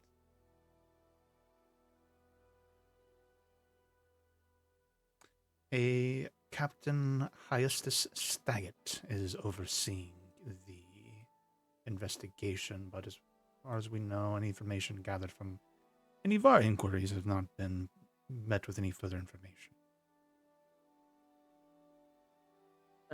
I'm sorry, Captain Hyastus Staggett. I hope I'm saying their name right. It's a crazy name. Hyastus. Staggett. Roll a history check. Yep. Doing it now with my -1. Doing it now. Everybody's gonna be doing it now. I think it's enough, and I don't remember exactly if it came up, but I'm just gonna assume it did. You met this captain in the Dark Wards. Shit. Okay. It's the one that Zaba knew. Damn it! So funny. Because remember Dark Ward, and he was kind of like the captain and kind of overseeing that area. Yep. That's a little twist there. Shit. Okay. Captain, okay. He's the one who's overseeing the case, basically, is what you said? Yeah, or his quote-unquote department, right? His ward. He's in charge of the Dark Ward, so he was overseeing the investigation. Okay. Thank you. Is there anything else recent besides the murders? Anything involving the cult?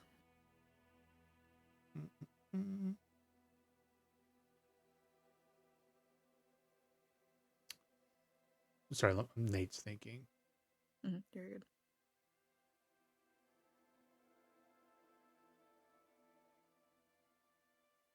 There were reports 10 years ago of the cult gaining some footage in the city. But then things went quiet for a bit. There were, on the opposite side of things, reports of ritual killing, but done by Cyric's followers. And some just general violence to being perpetrated by them. Do you have any more information on these ritualistic killings 10 years ago? Are they similar to the ones that happened to the cultists? I don't have any information on the ritual killings on the cultists, but the past ones seem to be an emphasis on suffering, an emphasis on blood, and drawing out the process. Led to some summoning rituals.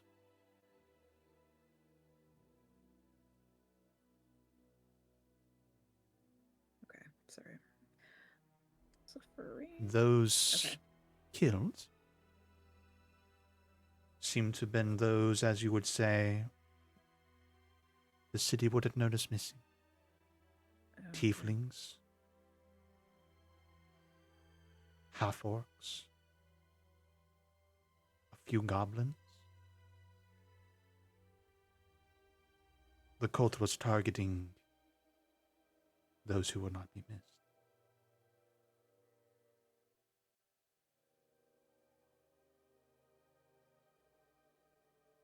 Thank you for this information.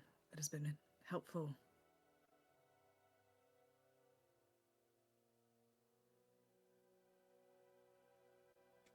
As a priestess of Ogna, while knowledge is pure, in whatever form it is, both good and bad, if you're investigating them and you're looking for justice, I hope you find what you're looking for. Those ritual killings descriptions were very graphic.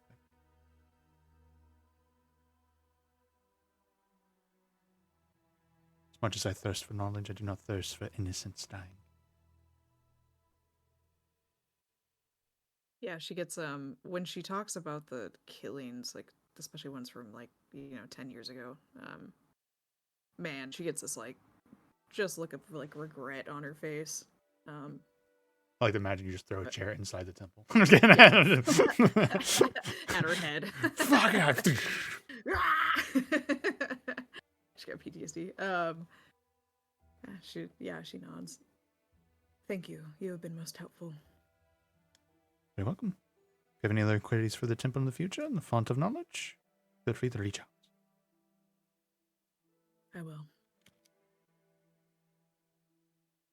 And they pick up their tomes. She does allow you to borrow books on him if you would like to, quote unquote, read them. And above table, what I would say is with that nat 20, essentially, if you want to look at the Wikipedia page for Cyric and read all of it for your own consideration, I'm totally fine with that because it's not like it's part of the actual adventure, so it's like you're not going to spoil anything for yourself in it. Right? Yeah. It would just be Cora would be learning information. Yeah. Yeah. So okay, feel sweet. free to look up wikis on Cyric, and if you have any questions about it or anything, obviously I'm doing the best with my own knowledge because he's one of those. It's like, okay, that's a lot of information. Yep. Yep. So I'm doing my best with it, right? I hate you, Lauren. I'm glad when people pick things that have a lot of lore, right? Because that's a lot of things I can riff off of. Yeah, that's true. That is true. Cool. All right. Sweet. Yeah, so I feel like you and Ash would probably arrive back around the same time. But as you guys are doing that after your shenanigans, anybody else want to be doing anything on this day?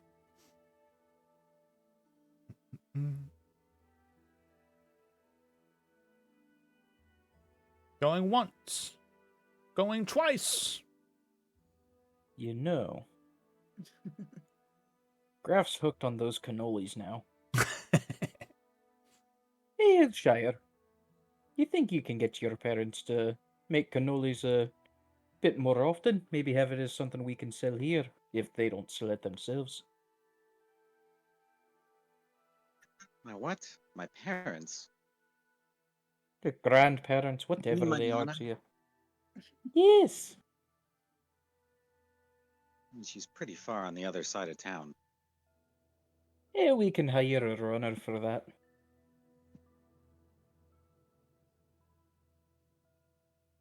I mean, she has her own work to do. Look, I don't want to trouble her.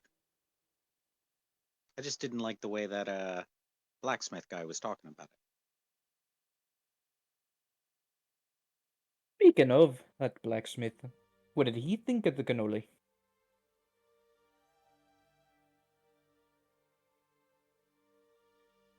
What did he think of the cannoli? Did you ask him during the festival? I don't think I did. Or you want to go knock on his door and find out? In shame and not show his face after the threshing contest. So That's fair. So maybe you don't know. He didn't. I'll say this: he did not seek you out to comment on it during the festival.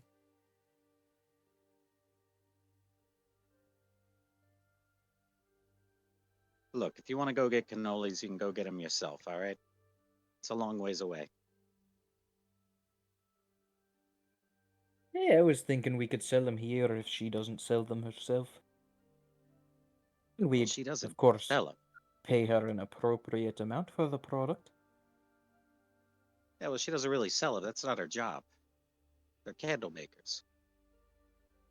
Ah, but cannoli maker could be a good job. Yeah, well, they're pretty set on doing what they do. And there's not a lot of talking them out of it. I don't know.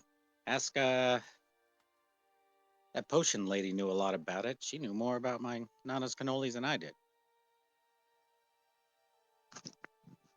But she won like a baking contest or something?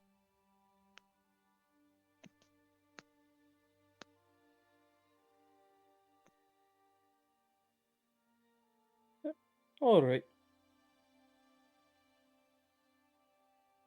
It was worth a try. Aw. Give Graf some No cannolis. No cannoli for us.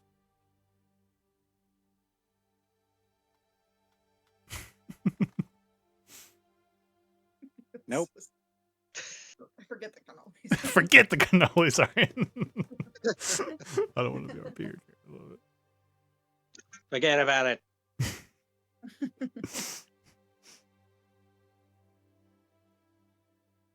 So Graf tries to get you to.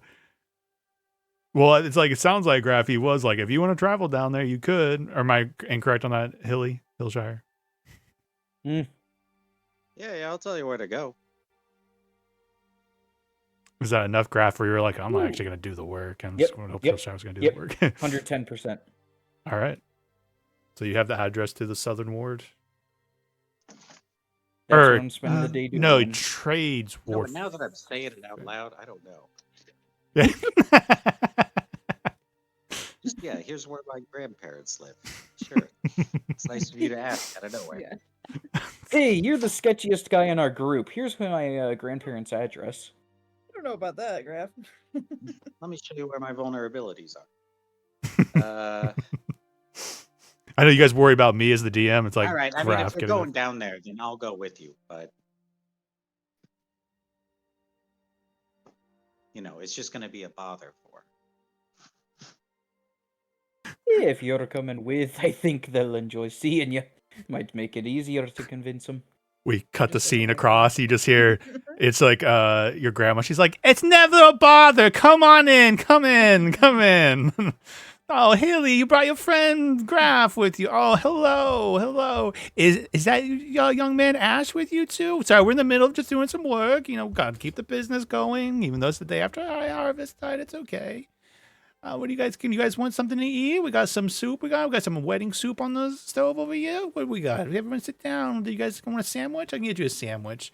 What about something to drink? We got some wine. You know, what do you want? Everyone sit down. Wasn't expecting any visitors today. And you brought a friend. Oh my goodness, Hillshire, you're making friends for once. I'm so happy for you. For once. Damn. Actually, I was here, and Hillshire wanted to come with just to visit. But I wanted to ask, now that we're looking at opening up the tavern, would you say to an arrangement where it's the Trollskull Tavern? You were there just. Oh yes, I think that's much better than what you guys were doing. Traveling down in the sewers, you know, get one of those rats, and he was smelling. Hilly came home, he smelled so terrible, so terrible. Much better for you all to sit down and do at least a proper business of sort, even if it's doing booze. You know, it's clientele and everything like that. But I prefer that of you guys doing all that business with your swords and your magic and everything like that. That's much better. Yes, I'm happy that you're all settling down, do legitimate business. Well, we weren't really doing anything dangerous. I mean, there was nothing with swords or magic. And he's like kind of giving Graf a look. I was just wondering, since we're looking at getting this tavern set up, your cannolis seem to be second to none. Oh, we've worked on it for a long time. You know, our families who have it from back into the home country. Everyone brought some over with us. You know, family secrets. I was wondering if you'd be willing to have a business arrangement with us. Business arrangement with the cannolis? Hey, if you'd be willing to supply us with cannolis, we'd be willing to pay a appropriate amount for them, for the effort it takes to make the materials, all that. That's all your stuff. You know, we can come to an agreement, because I think it'd do the tavern some good to have some good home cooking in it. Oh, you definitely need some home cooking over there. I hope you guys find someone who's very successful with that. But unfortunately, you know, we have the shop to run. We got the candle making business. We're very busy in other department. Of course, I like to make the cannolis for special occasions and everything like that. But I can't see do it all the time. This is what I said. I already told you, Graf. See, it's but Hilly, we didn't mean to bother you. Hilly. What if we give you the recipe? It might be time. Oh, yeah, The recipe? Well, who's gonna cook she's it? Really, she's really good at making. Who do we think we're talking about, Hilly? You're part of our blood. Of course, it's going to be you. You're okay around the kitchen. I mean, okay, you're not that great around the kitchen, but your family. No gave you the sword. I can give you the recipe. No, I don't know if I can handle this type of responsibility. I'm not saying you can't handle it right or wrong, but it's your birthright. I just want to kind of notice that when he took the sword, he was just like, okay, no, yeah. Hold on to the sword, no big deal. But she's like, oh, I'll give you this recipe, and he's just like, no, I can't handle this. Yeah. This is too important. If you're settling down, you know, I was there, saw there was, you know, the brew place over there. You're going to need something to kind of keep your, you know, competition going. People were raving about the cannolis. You know, it's a good recipe. I think you're ready for this moment, Hilly. I think it's finally time. All right, I'll try. All right. Do you have a pin? Do you have a quill, paper? Let me give you some. It's all in my head. Mr. Graf, I'm going to have to ask you if you could go away. Maybe you can go talk to No. He's in the other room. He's kind of working on some candles in there. We'll get back to you guys in a second. Okay. All right. Yeah. Enjoy your cushion.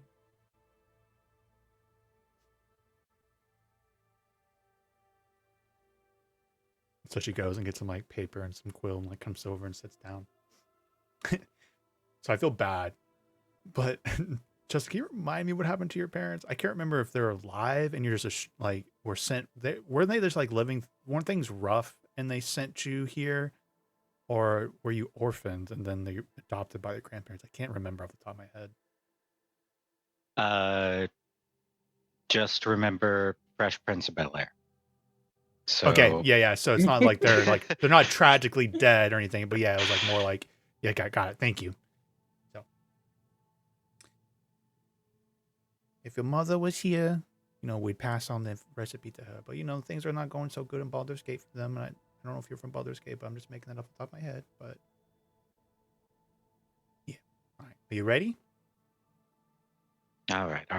All right, this is for one batch. And we obviously need to adjust the recipe if we're going to go a little bit more than that.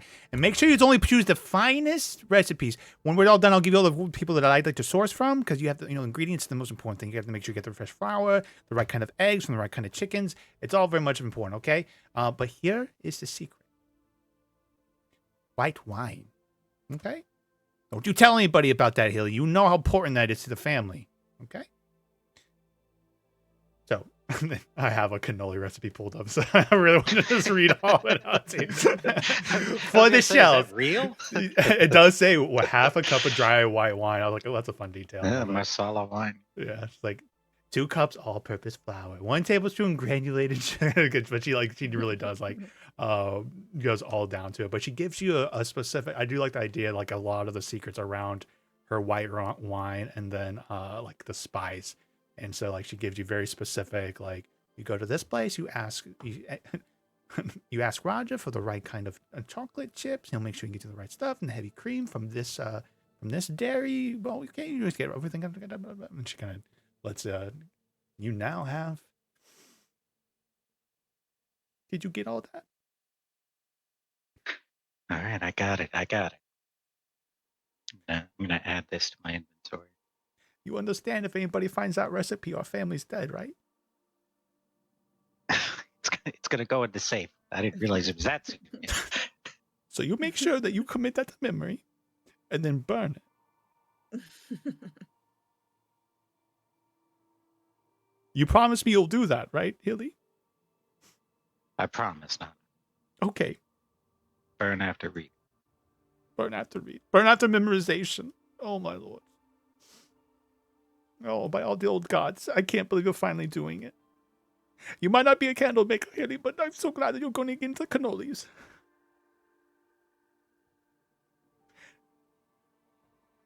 Give your Nana a hug. She kind of comes over and give a big old hug. I'm tearing up IRL just that she's so happy for you. She's so happy that you're doing it. You can always ask me if you have any questions about anything. Nano! What? Hilly's gonna make the cannolis. He's gonna make the cannolis. Oh, excuse me, Graf. It's like goes over and gives you a big hug too. You understand? If anybody understands what happens or knows the recipe, they'll kill us, right? So you need to make sure you keep us safe. Fine. I do now. Very important. I do now. You don't want people from the home country showing up and knocking on the doors. Okay? All right. How's the sword working out for you? You haven't had to use it, kill any rats? Yeah. Yeah, it's got a good swing to it. Good.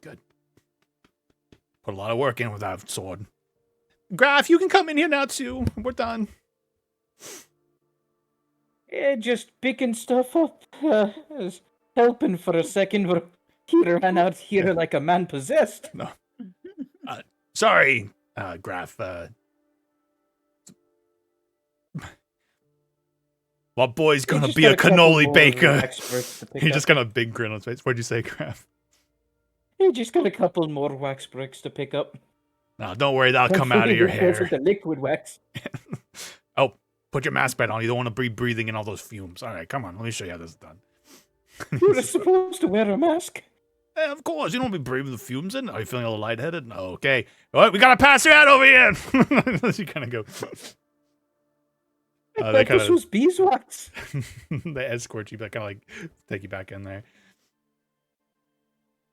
So it was your idea to come back here, Grafto, for business? Is that what? Sorry, are you the business manager? We're all still figuring things out, but I figured that this would be a great help, having the cannolis. So I figured I'd ask, and Hillshire said he'd come with me. And yeah, Now we've got a good answer. She like Nana walks over and kind of like kneels down very close to you, like eye level, like hold your shoulders. Thank you for bringing our boy home and setting him on the right path. Thank you. Hey, anytime. Honestly, I think that once the tavern gets up and running, if we play our cards right, it might be even more profitable than any sort of adventuring or running around and getting stabbed and all that nonsense. Oh, Lord. Oh, please don't bring that up right now. I'll not ride around the feeling like this. Okay, please. All right. Let me get you guys a sandwich. And then I'll send you on your way so you can get back to your busy work. Oh, so please don't say those words. Oh, my God. After the old days, I can't bring it up anymore. Oh, not you two. Oh, okay. Let me get you a sandwich and I'll pack you all up and get you home, okay? You guys want some pasta maybe while you're here? Like get some fresh pasta from last night. That should make you guys lunch. Raph is taking absolutely every opportunity with the food being offered to basically be a glutton. Like, I'm just imagining this is if I remember correctly, the stereotype of an Italian grandma is if you're even slightly peckish when you leave, then it's seppuku time. You should be in a wheelbarrow on the way. I mean, I don't know the trope or anything, but that's how I'm imagining her as a character for sure. After our last session, me and my wife, we were in Savannah at a restaurant, and it was a decent sit down, and there was a lot of people from Savannah's a little bit of a tourist town, and I think it was parents with their kid like visiting because there's like a college there. Anyways, they were I'm pretty sure they were Jersey, and so like the mom, the way she talked and everything like that, I was just like, I'm gonna eavesdrop to this whole conversation for just like I was creepishly like wanting to listen to everything they were saying. I'm just like, give me all the inspiration. That was perfect. 'Cause I'm pretty sure it was like the day or the two after our last session. I was like, Nana, no. Love it. Okay. Anything else? All right. Your next little thing to drop in your laps.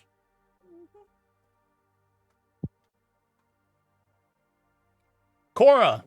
You know what? You've been a lot of doing this stuff. I'm going to give it to Zaba. Zaba. Zaba.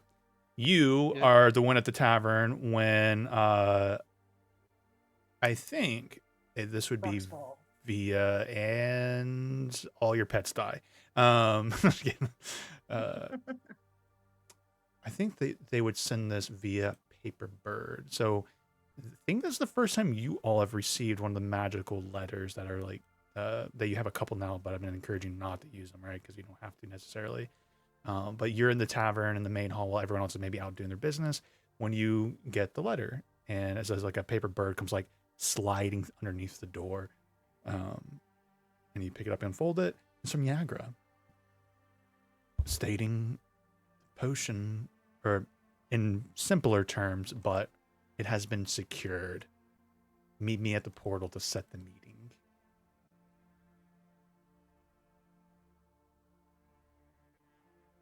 So, you're the one with that information, while everyone else is out and about gallivanting. She said, meet at the portal? The yawning portal. And I'm at the yawning portal right now. Sorry, I might have said that offhand on accident. I meant to say Troll Skull Manor is what I meant to say if I said yawning portal. Oh. Okay. You're at your tavern and you get the letter. Yep. So you have that information. Everyone, at their own time is arriving back from everything. Well, I'll mention that to everybody as I see them throughout the morning in the manor, and I guess we kind of plan out. Let's head out there around brunch, and then we'll hit the portal, and then we'll talk to her. Maybe see if she can get more truth serum.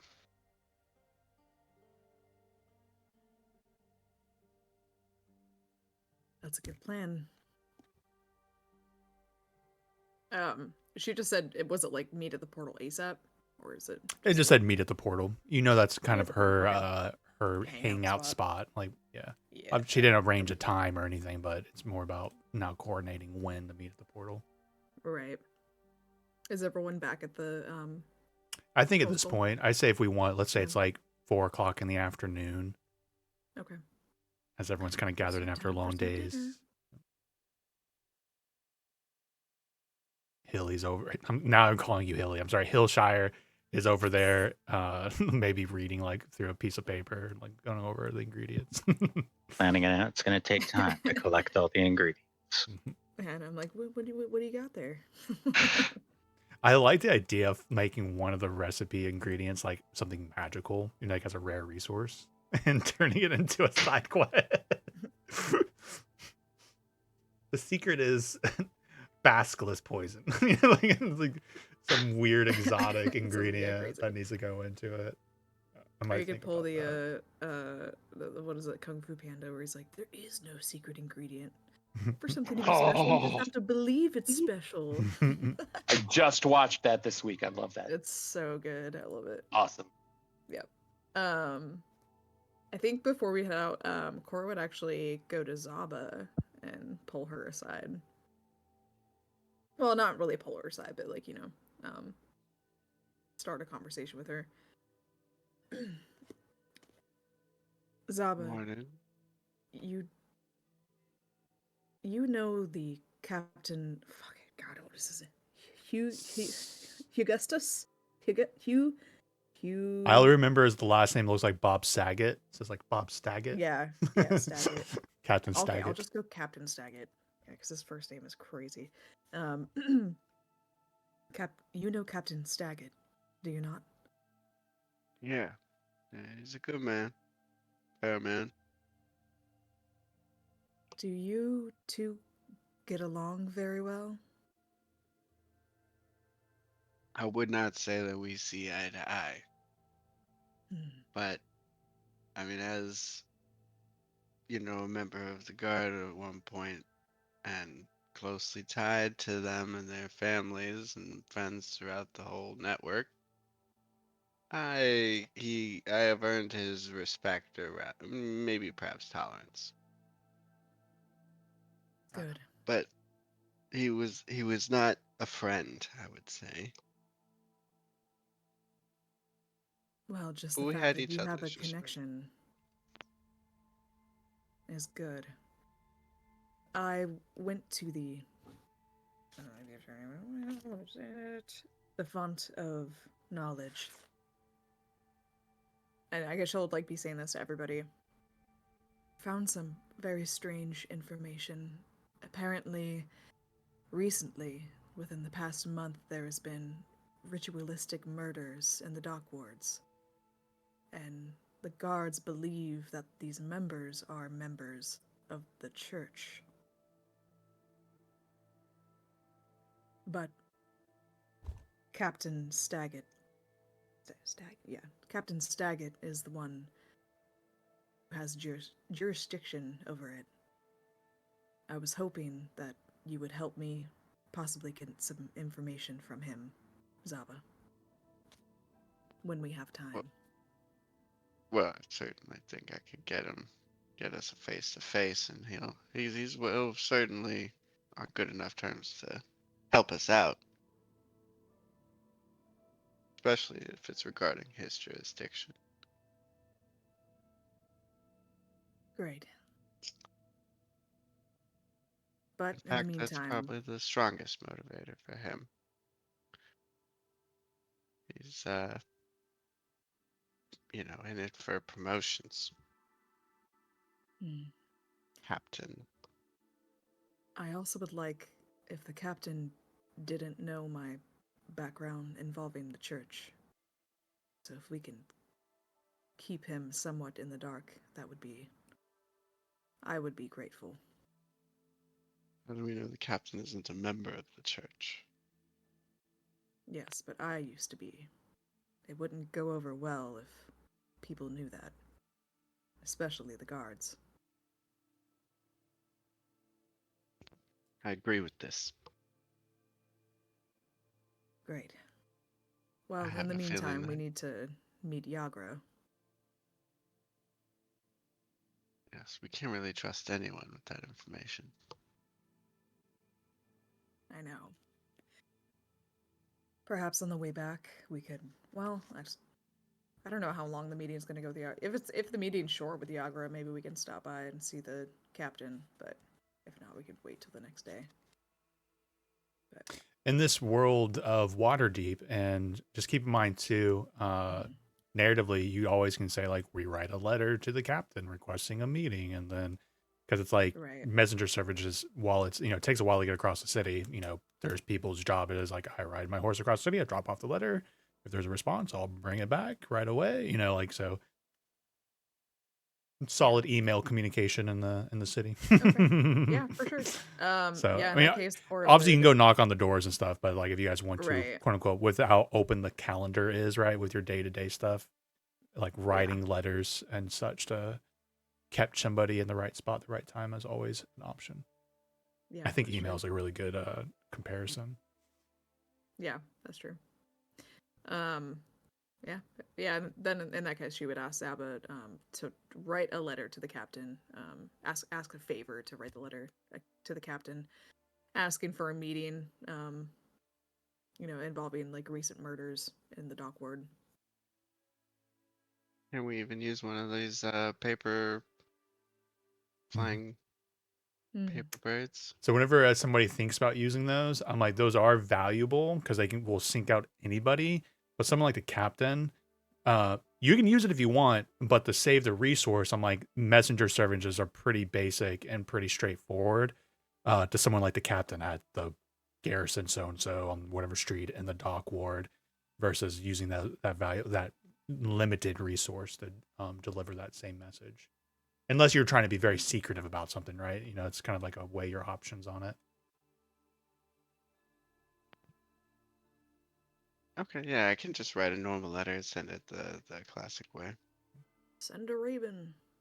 I never finished the Game of Thrones, but I remember some people's complaints I saw online for the last season. It's like, what's up with the instant raven transmissions of like everyone seems to know everything like right away as it's like traveling across the country. There's obviously hours delay here in Waterdeep, but at least you're in the city communicating. Yeah, that's true. Yeah, we really. need actually like a horse and buggy or something.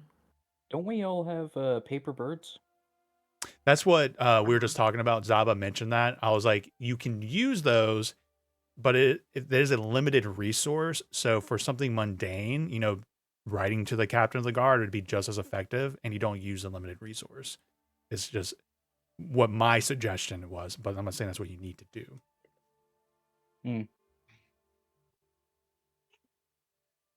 There's other people you'll meet who doesn't have their address listed in the phone book.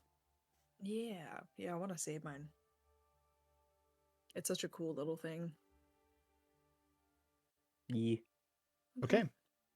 So it sounds like you guys are gearing up in the later part of the day to go to the portal to meet with Yagra. Does that sound correct? Mm-hmm. As you're kind of all having this conversation and like gearing yourself up for a little bit of a walk around the town, you notice like it's another block party. As the sun is setting in, a lot of people, you hear a lot of activity like down the streets and such, as a lot of people are moving their way into Troll Skull Alley. Just a lot of excitement, but no one's coming to Troll Skull Manor. Everyone seems to be going down the street. Even the other business folks are like sticking their heads out. You see the Smiths, you see the gold dragon, gold dragonborn. She sticks her head out as everyone's going down to what does it say? Prunes Brews. And like it's like free drinks down the Prunes Brews. Grind up and I'm giving them meet me. You better believe I'm gonna get my 12 fucking drinks. They better not be watering it down or nothing either. And like everyone's going down, and you see a line now forming down the blocks as those 900 flowers, like word of mouth, as you're going down. So just like you see these people building up down the lines and such. Right now there's a general sense of excitement and anticipation in the air. Those of all these people, hundreds of people gathering already as the sun sets. You can tell a lot of people are like, I came down right away to make sure I got my drink. I don't want them to run out. And so I gather. Is there a balcony where I can sit and watch this happen? 100. I'm fine with that. Yeah, you just like kick your feet up. Yeah, you tell me what you're doing. Yeah, kind of watching. I'm just gonna play a little song and enjoy watching what's happening. Are you okay with the scene of like at some point through all of that you see him step out and see you and like you give him a knowing smile, or do you want to keep it very? I guess you were trying to. No, I don't want him. You to wanted know. deception. Yeah. Yeah. I didn't know if you wanted to give him like a hey neighbor. No. You do see him I pop put a his lot head of effort into not being found out. So, at some point, he does like head out into the street, and you can tell him she's kind of like, "What the fuck is going on?" And you see him like scrambling and go back inside. If maybe like you guys were about to leave, and Ash was like, "You know what? Let's just like let's let this play out a little bit." About an hour later, you do begin to hear some like shouts and yells down the streets as word is beginning to spread that he's not honoring the vouchers. And so like later on, there's like, but we want these fucking flyers, and you just hear like shouts. It went from like jovial, happy is becoming a very quickly an angry little mob down there. And they kill him and they hang him outside. No, I'm just kidding. It's like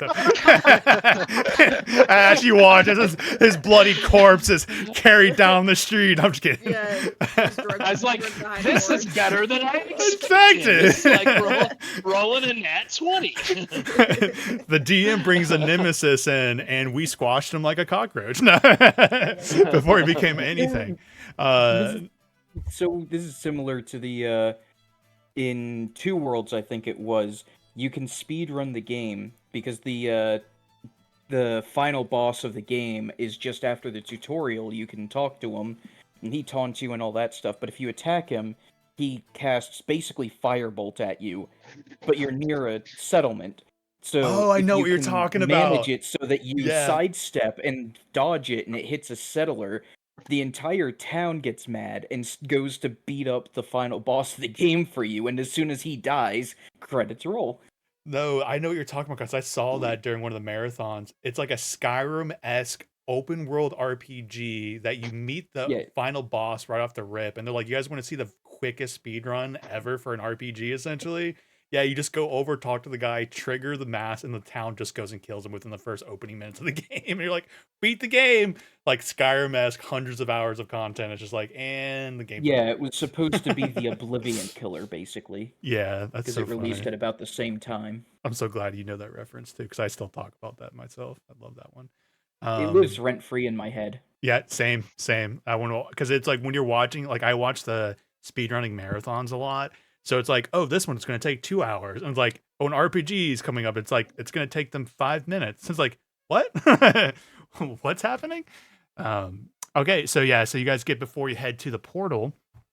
You watch as the angry crowd, and there is a lot of just like, you guys watch happy people going down the street. A couple, like 2 hours later, you see a lot of angry people going back down the street and dispersing, leading to a little bit of a bad reputation for his establishment. For that evening. I love it. Damn. All right, anybody want to do anything with that scene before we move you to Portal? Oh yeah, it's all coming together. Oh yeah. All right, you make it to the portal.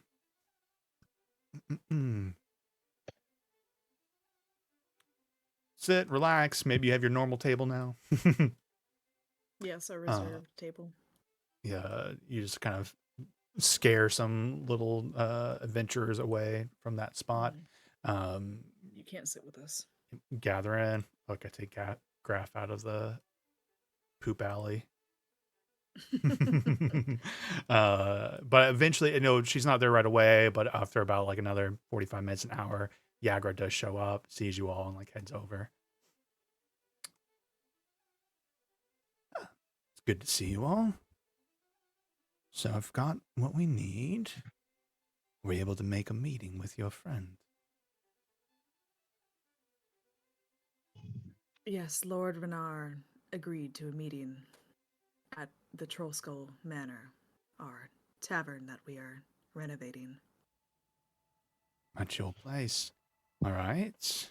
Neutral ground. Neutral ground. And you kind of take a deep breath. I can be fine with that arrangement. That's fine. So he's willing to meet us, and he's willing to take the potion or the serum. Yes.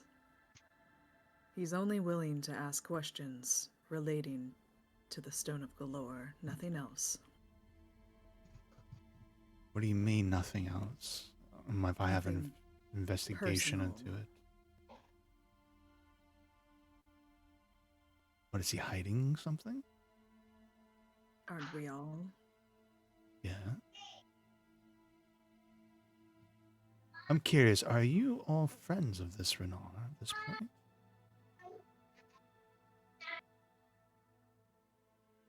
We're acquaintances, just like we're an acquaintance with you.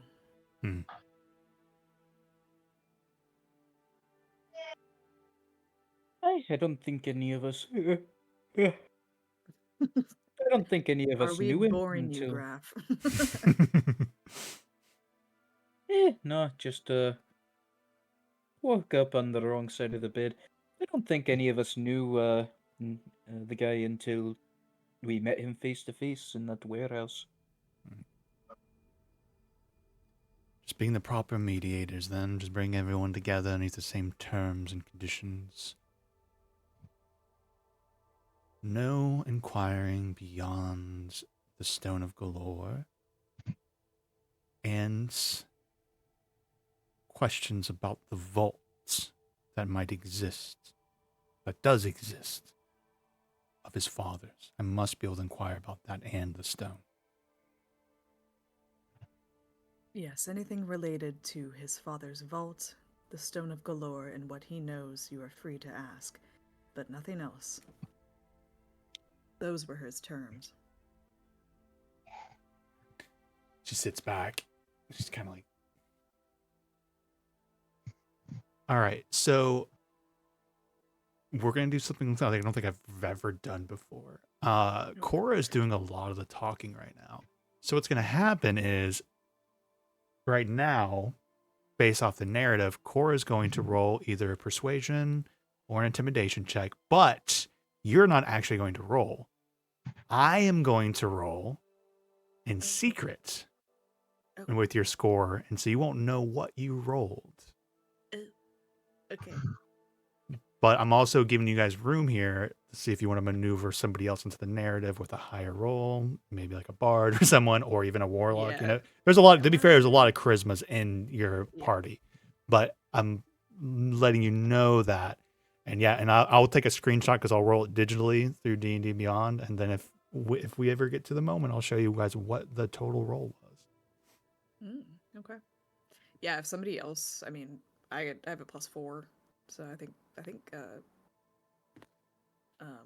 somebody has. And I think a better than- I persuasion think Ash or does. intimidation would be fine because you guys are an intimidating crew in your own right. So just your force of preference. +4. I think Ash is more than that.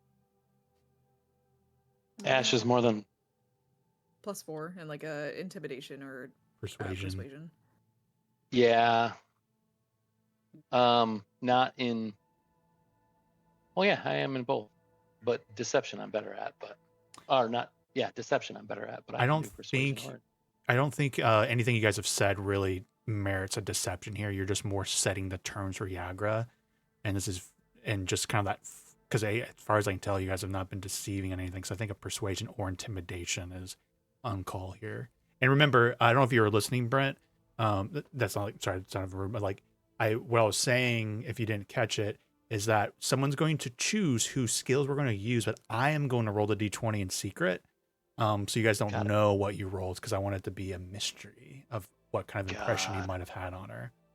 But I will screenshot the digital roll and everything. Yeah, if somebody, Ash, if you want to roll, like do you have more than a +4? Yeah, I got a +6. Okay. All right, so I'm going to use Ash's score. So I'm about to roll.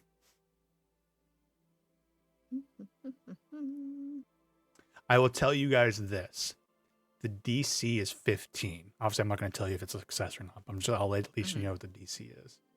Okay. Oh yeah. Is there anyone that can help? To be fair, I think using everyone's conversation here, I will do an advantage on it. What is your modifier, or what is your persuasion, Ash? It's +6. +6. Okay. So, a 9 or higher on the die. Yeah, we got a little bit better than a 50% chance. 55, which with advantage is pretty good. Yeah. All right. I can agree to these terms. Do you have already a date in mind? Needs to say I've moved things around to make myself available. And we need to work quickly before they notice the resources have been commandeered.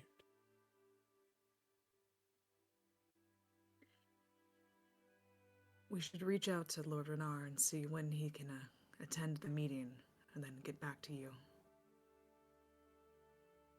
Soon, I hope. Yes, soon. We thank you for your patience in this. Thank you for your willingness to still help through this political means. Of course. Getting somebody to, or convincing somebody to take a truth serum is impressive. When the alternative is kidnapping, it's a little easier. So you did tell him the other options on the table. At least we know he acts wisely. All right. I will await word, hopefully for the next few days, and when we can meet at Troll Skull. Do you need anything else from me?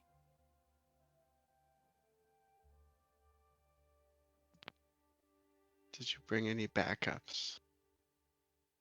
Were you only able to acquire one potion? More than one? No. I am playing with my own life, bringing one. I only have the one.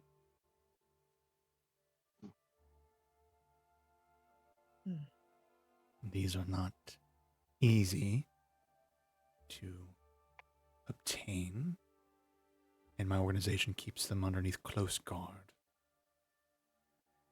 Would your organization be willing to sell a truth serum? Sell one of the serums. Not just to anyone. I wouldn't say they would be completely opposed, but they would sell it to friends. Or even members. She kind of smiles. How much would they sell it to you? Oh my goodness. Or a truth serum. I'm gonna do something weird here. I'm gonna do a roll for her. I won't tell you what exactly she's doing, but I'd rather not say how much.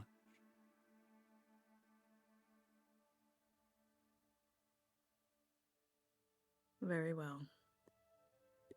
She kind of like looks at Zava as like, we'll find another way. There is a road towards it, but it's through the organization. If you build a strong enough trust with us, when I say trust, I mean reliability. There can never be true trust in a place like Zhentarim in the Waterdeep. But build enough of a relationship with us, perhaps the offer will come to the table if you need it so badly. It's very useful, obviously. We will keep that in mind. All right. I'll be going. Thank you all again for your help. She stands up and walks away. Ah, shit. Any last comments for y'all as we're right at 10:30? We can end it on that so you guys pick up fresh with it, or I'm fine if you guys lost comments if you want to do anything in character.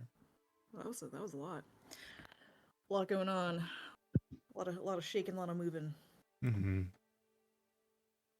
I am appreciating you, all of you, really like taking the drive to go find stuff too. It's been fun reacting to, especially all of Cora's inquiries. We got private investigators do investigation. You got a favor for Nar about it. You got the libraries. No, I love it. I love it. I feel like a real detective. It's cool. Yeah, I know. It's so rare to get to actually do like some like investigative kind of RP and stuff. I love it. Well, I've never played like my characters have always been like either like very straightforward, honest, I don't hide anything, or like I just don't care about hiding anything. So it's this is different for me, like having to hide stuff. So, but it's cool. It's fun. And then us developing the cannoli storyline, that was so much fun. It's like every week, it's like, maybe we could just push the joke further. Further and further. You've already, and through tonight, it's gotten even more cemented into my brain. Oh my goodness. Yeah. There's gotta be like cannoli controversy. Like what happens if our rival tavern starts making cannolis or something like that? Or like someone steals the recipe. What happens if the recipe gets stolen, Hillshower? What are we gonna do? Well, we're gonna have to burn down their tavern. Dude. Your grandparents just like transform. You guys watch as Hillshire just suddenly just starts eating the paper. It's like, Kayla, everybody find this. Like, what do you do? No, I love it. All right, friendos. GG's. Happy New Year 2025. New shenanigans investigation. Guys, real quick, I do want to let you know, unfortunately, this is my last session. I didn't want to tell you at the beginning because that's fine. Yeah. But unfortunately, I'm not going to be able to stay. But I do appreciate it, guys. I had a lot of fun, and you're awesome, Nate. So keep doing what you're doing. Totally understandable.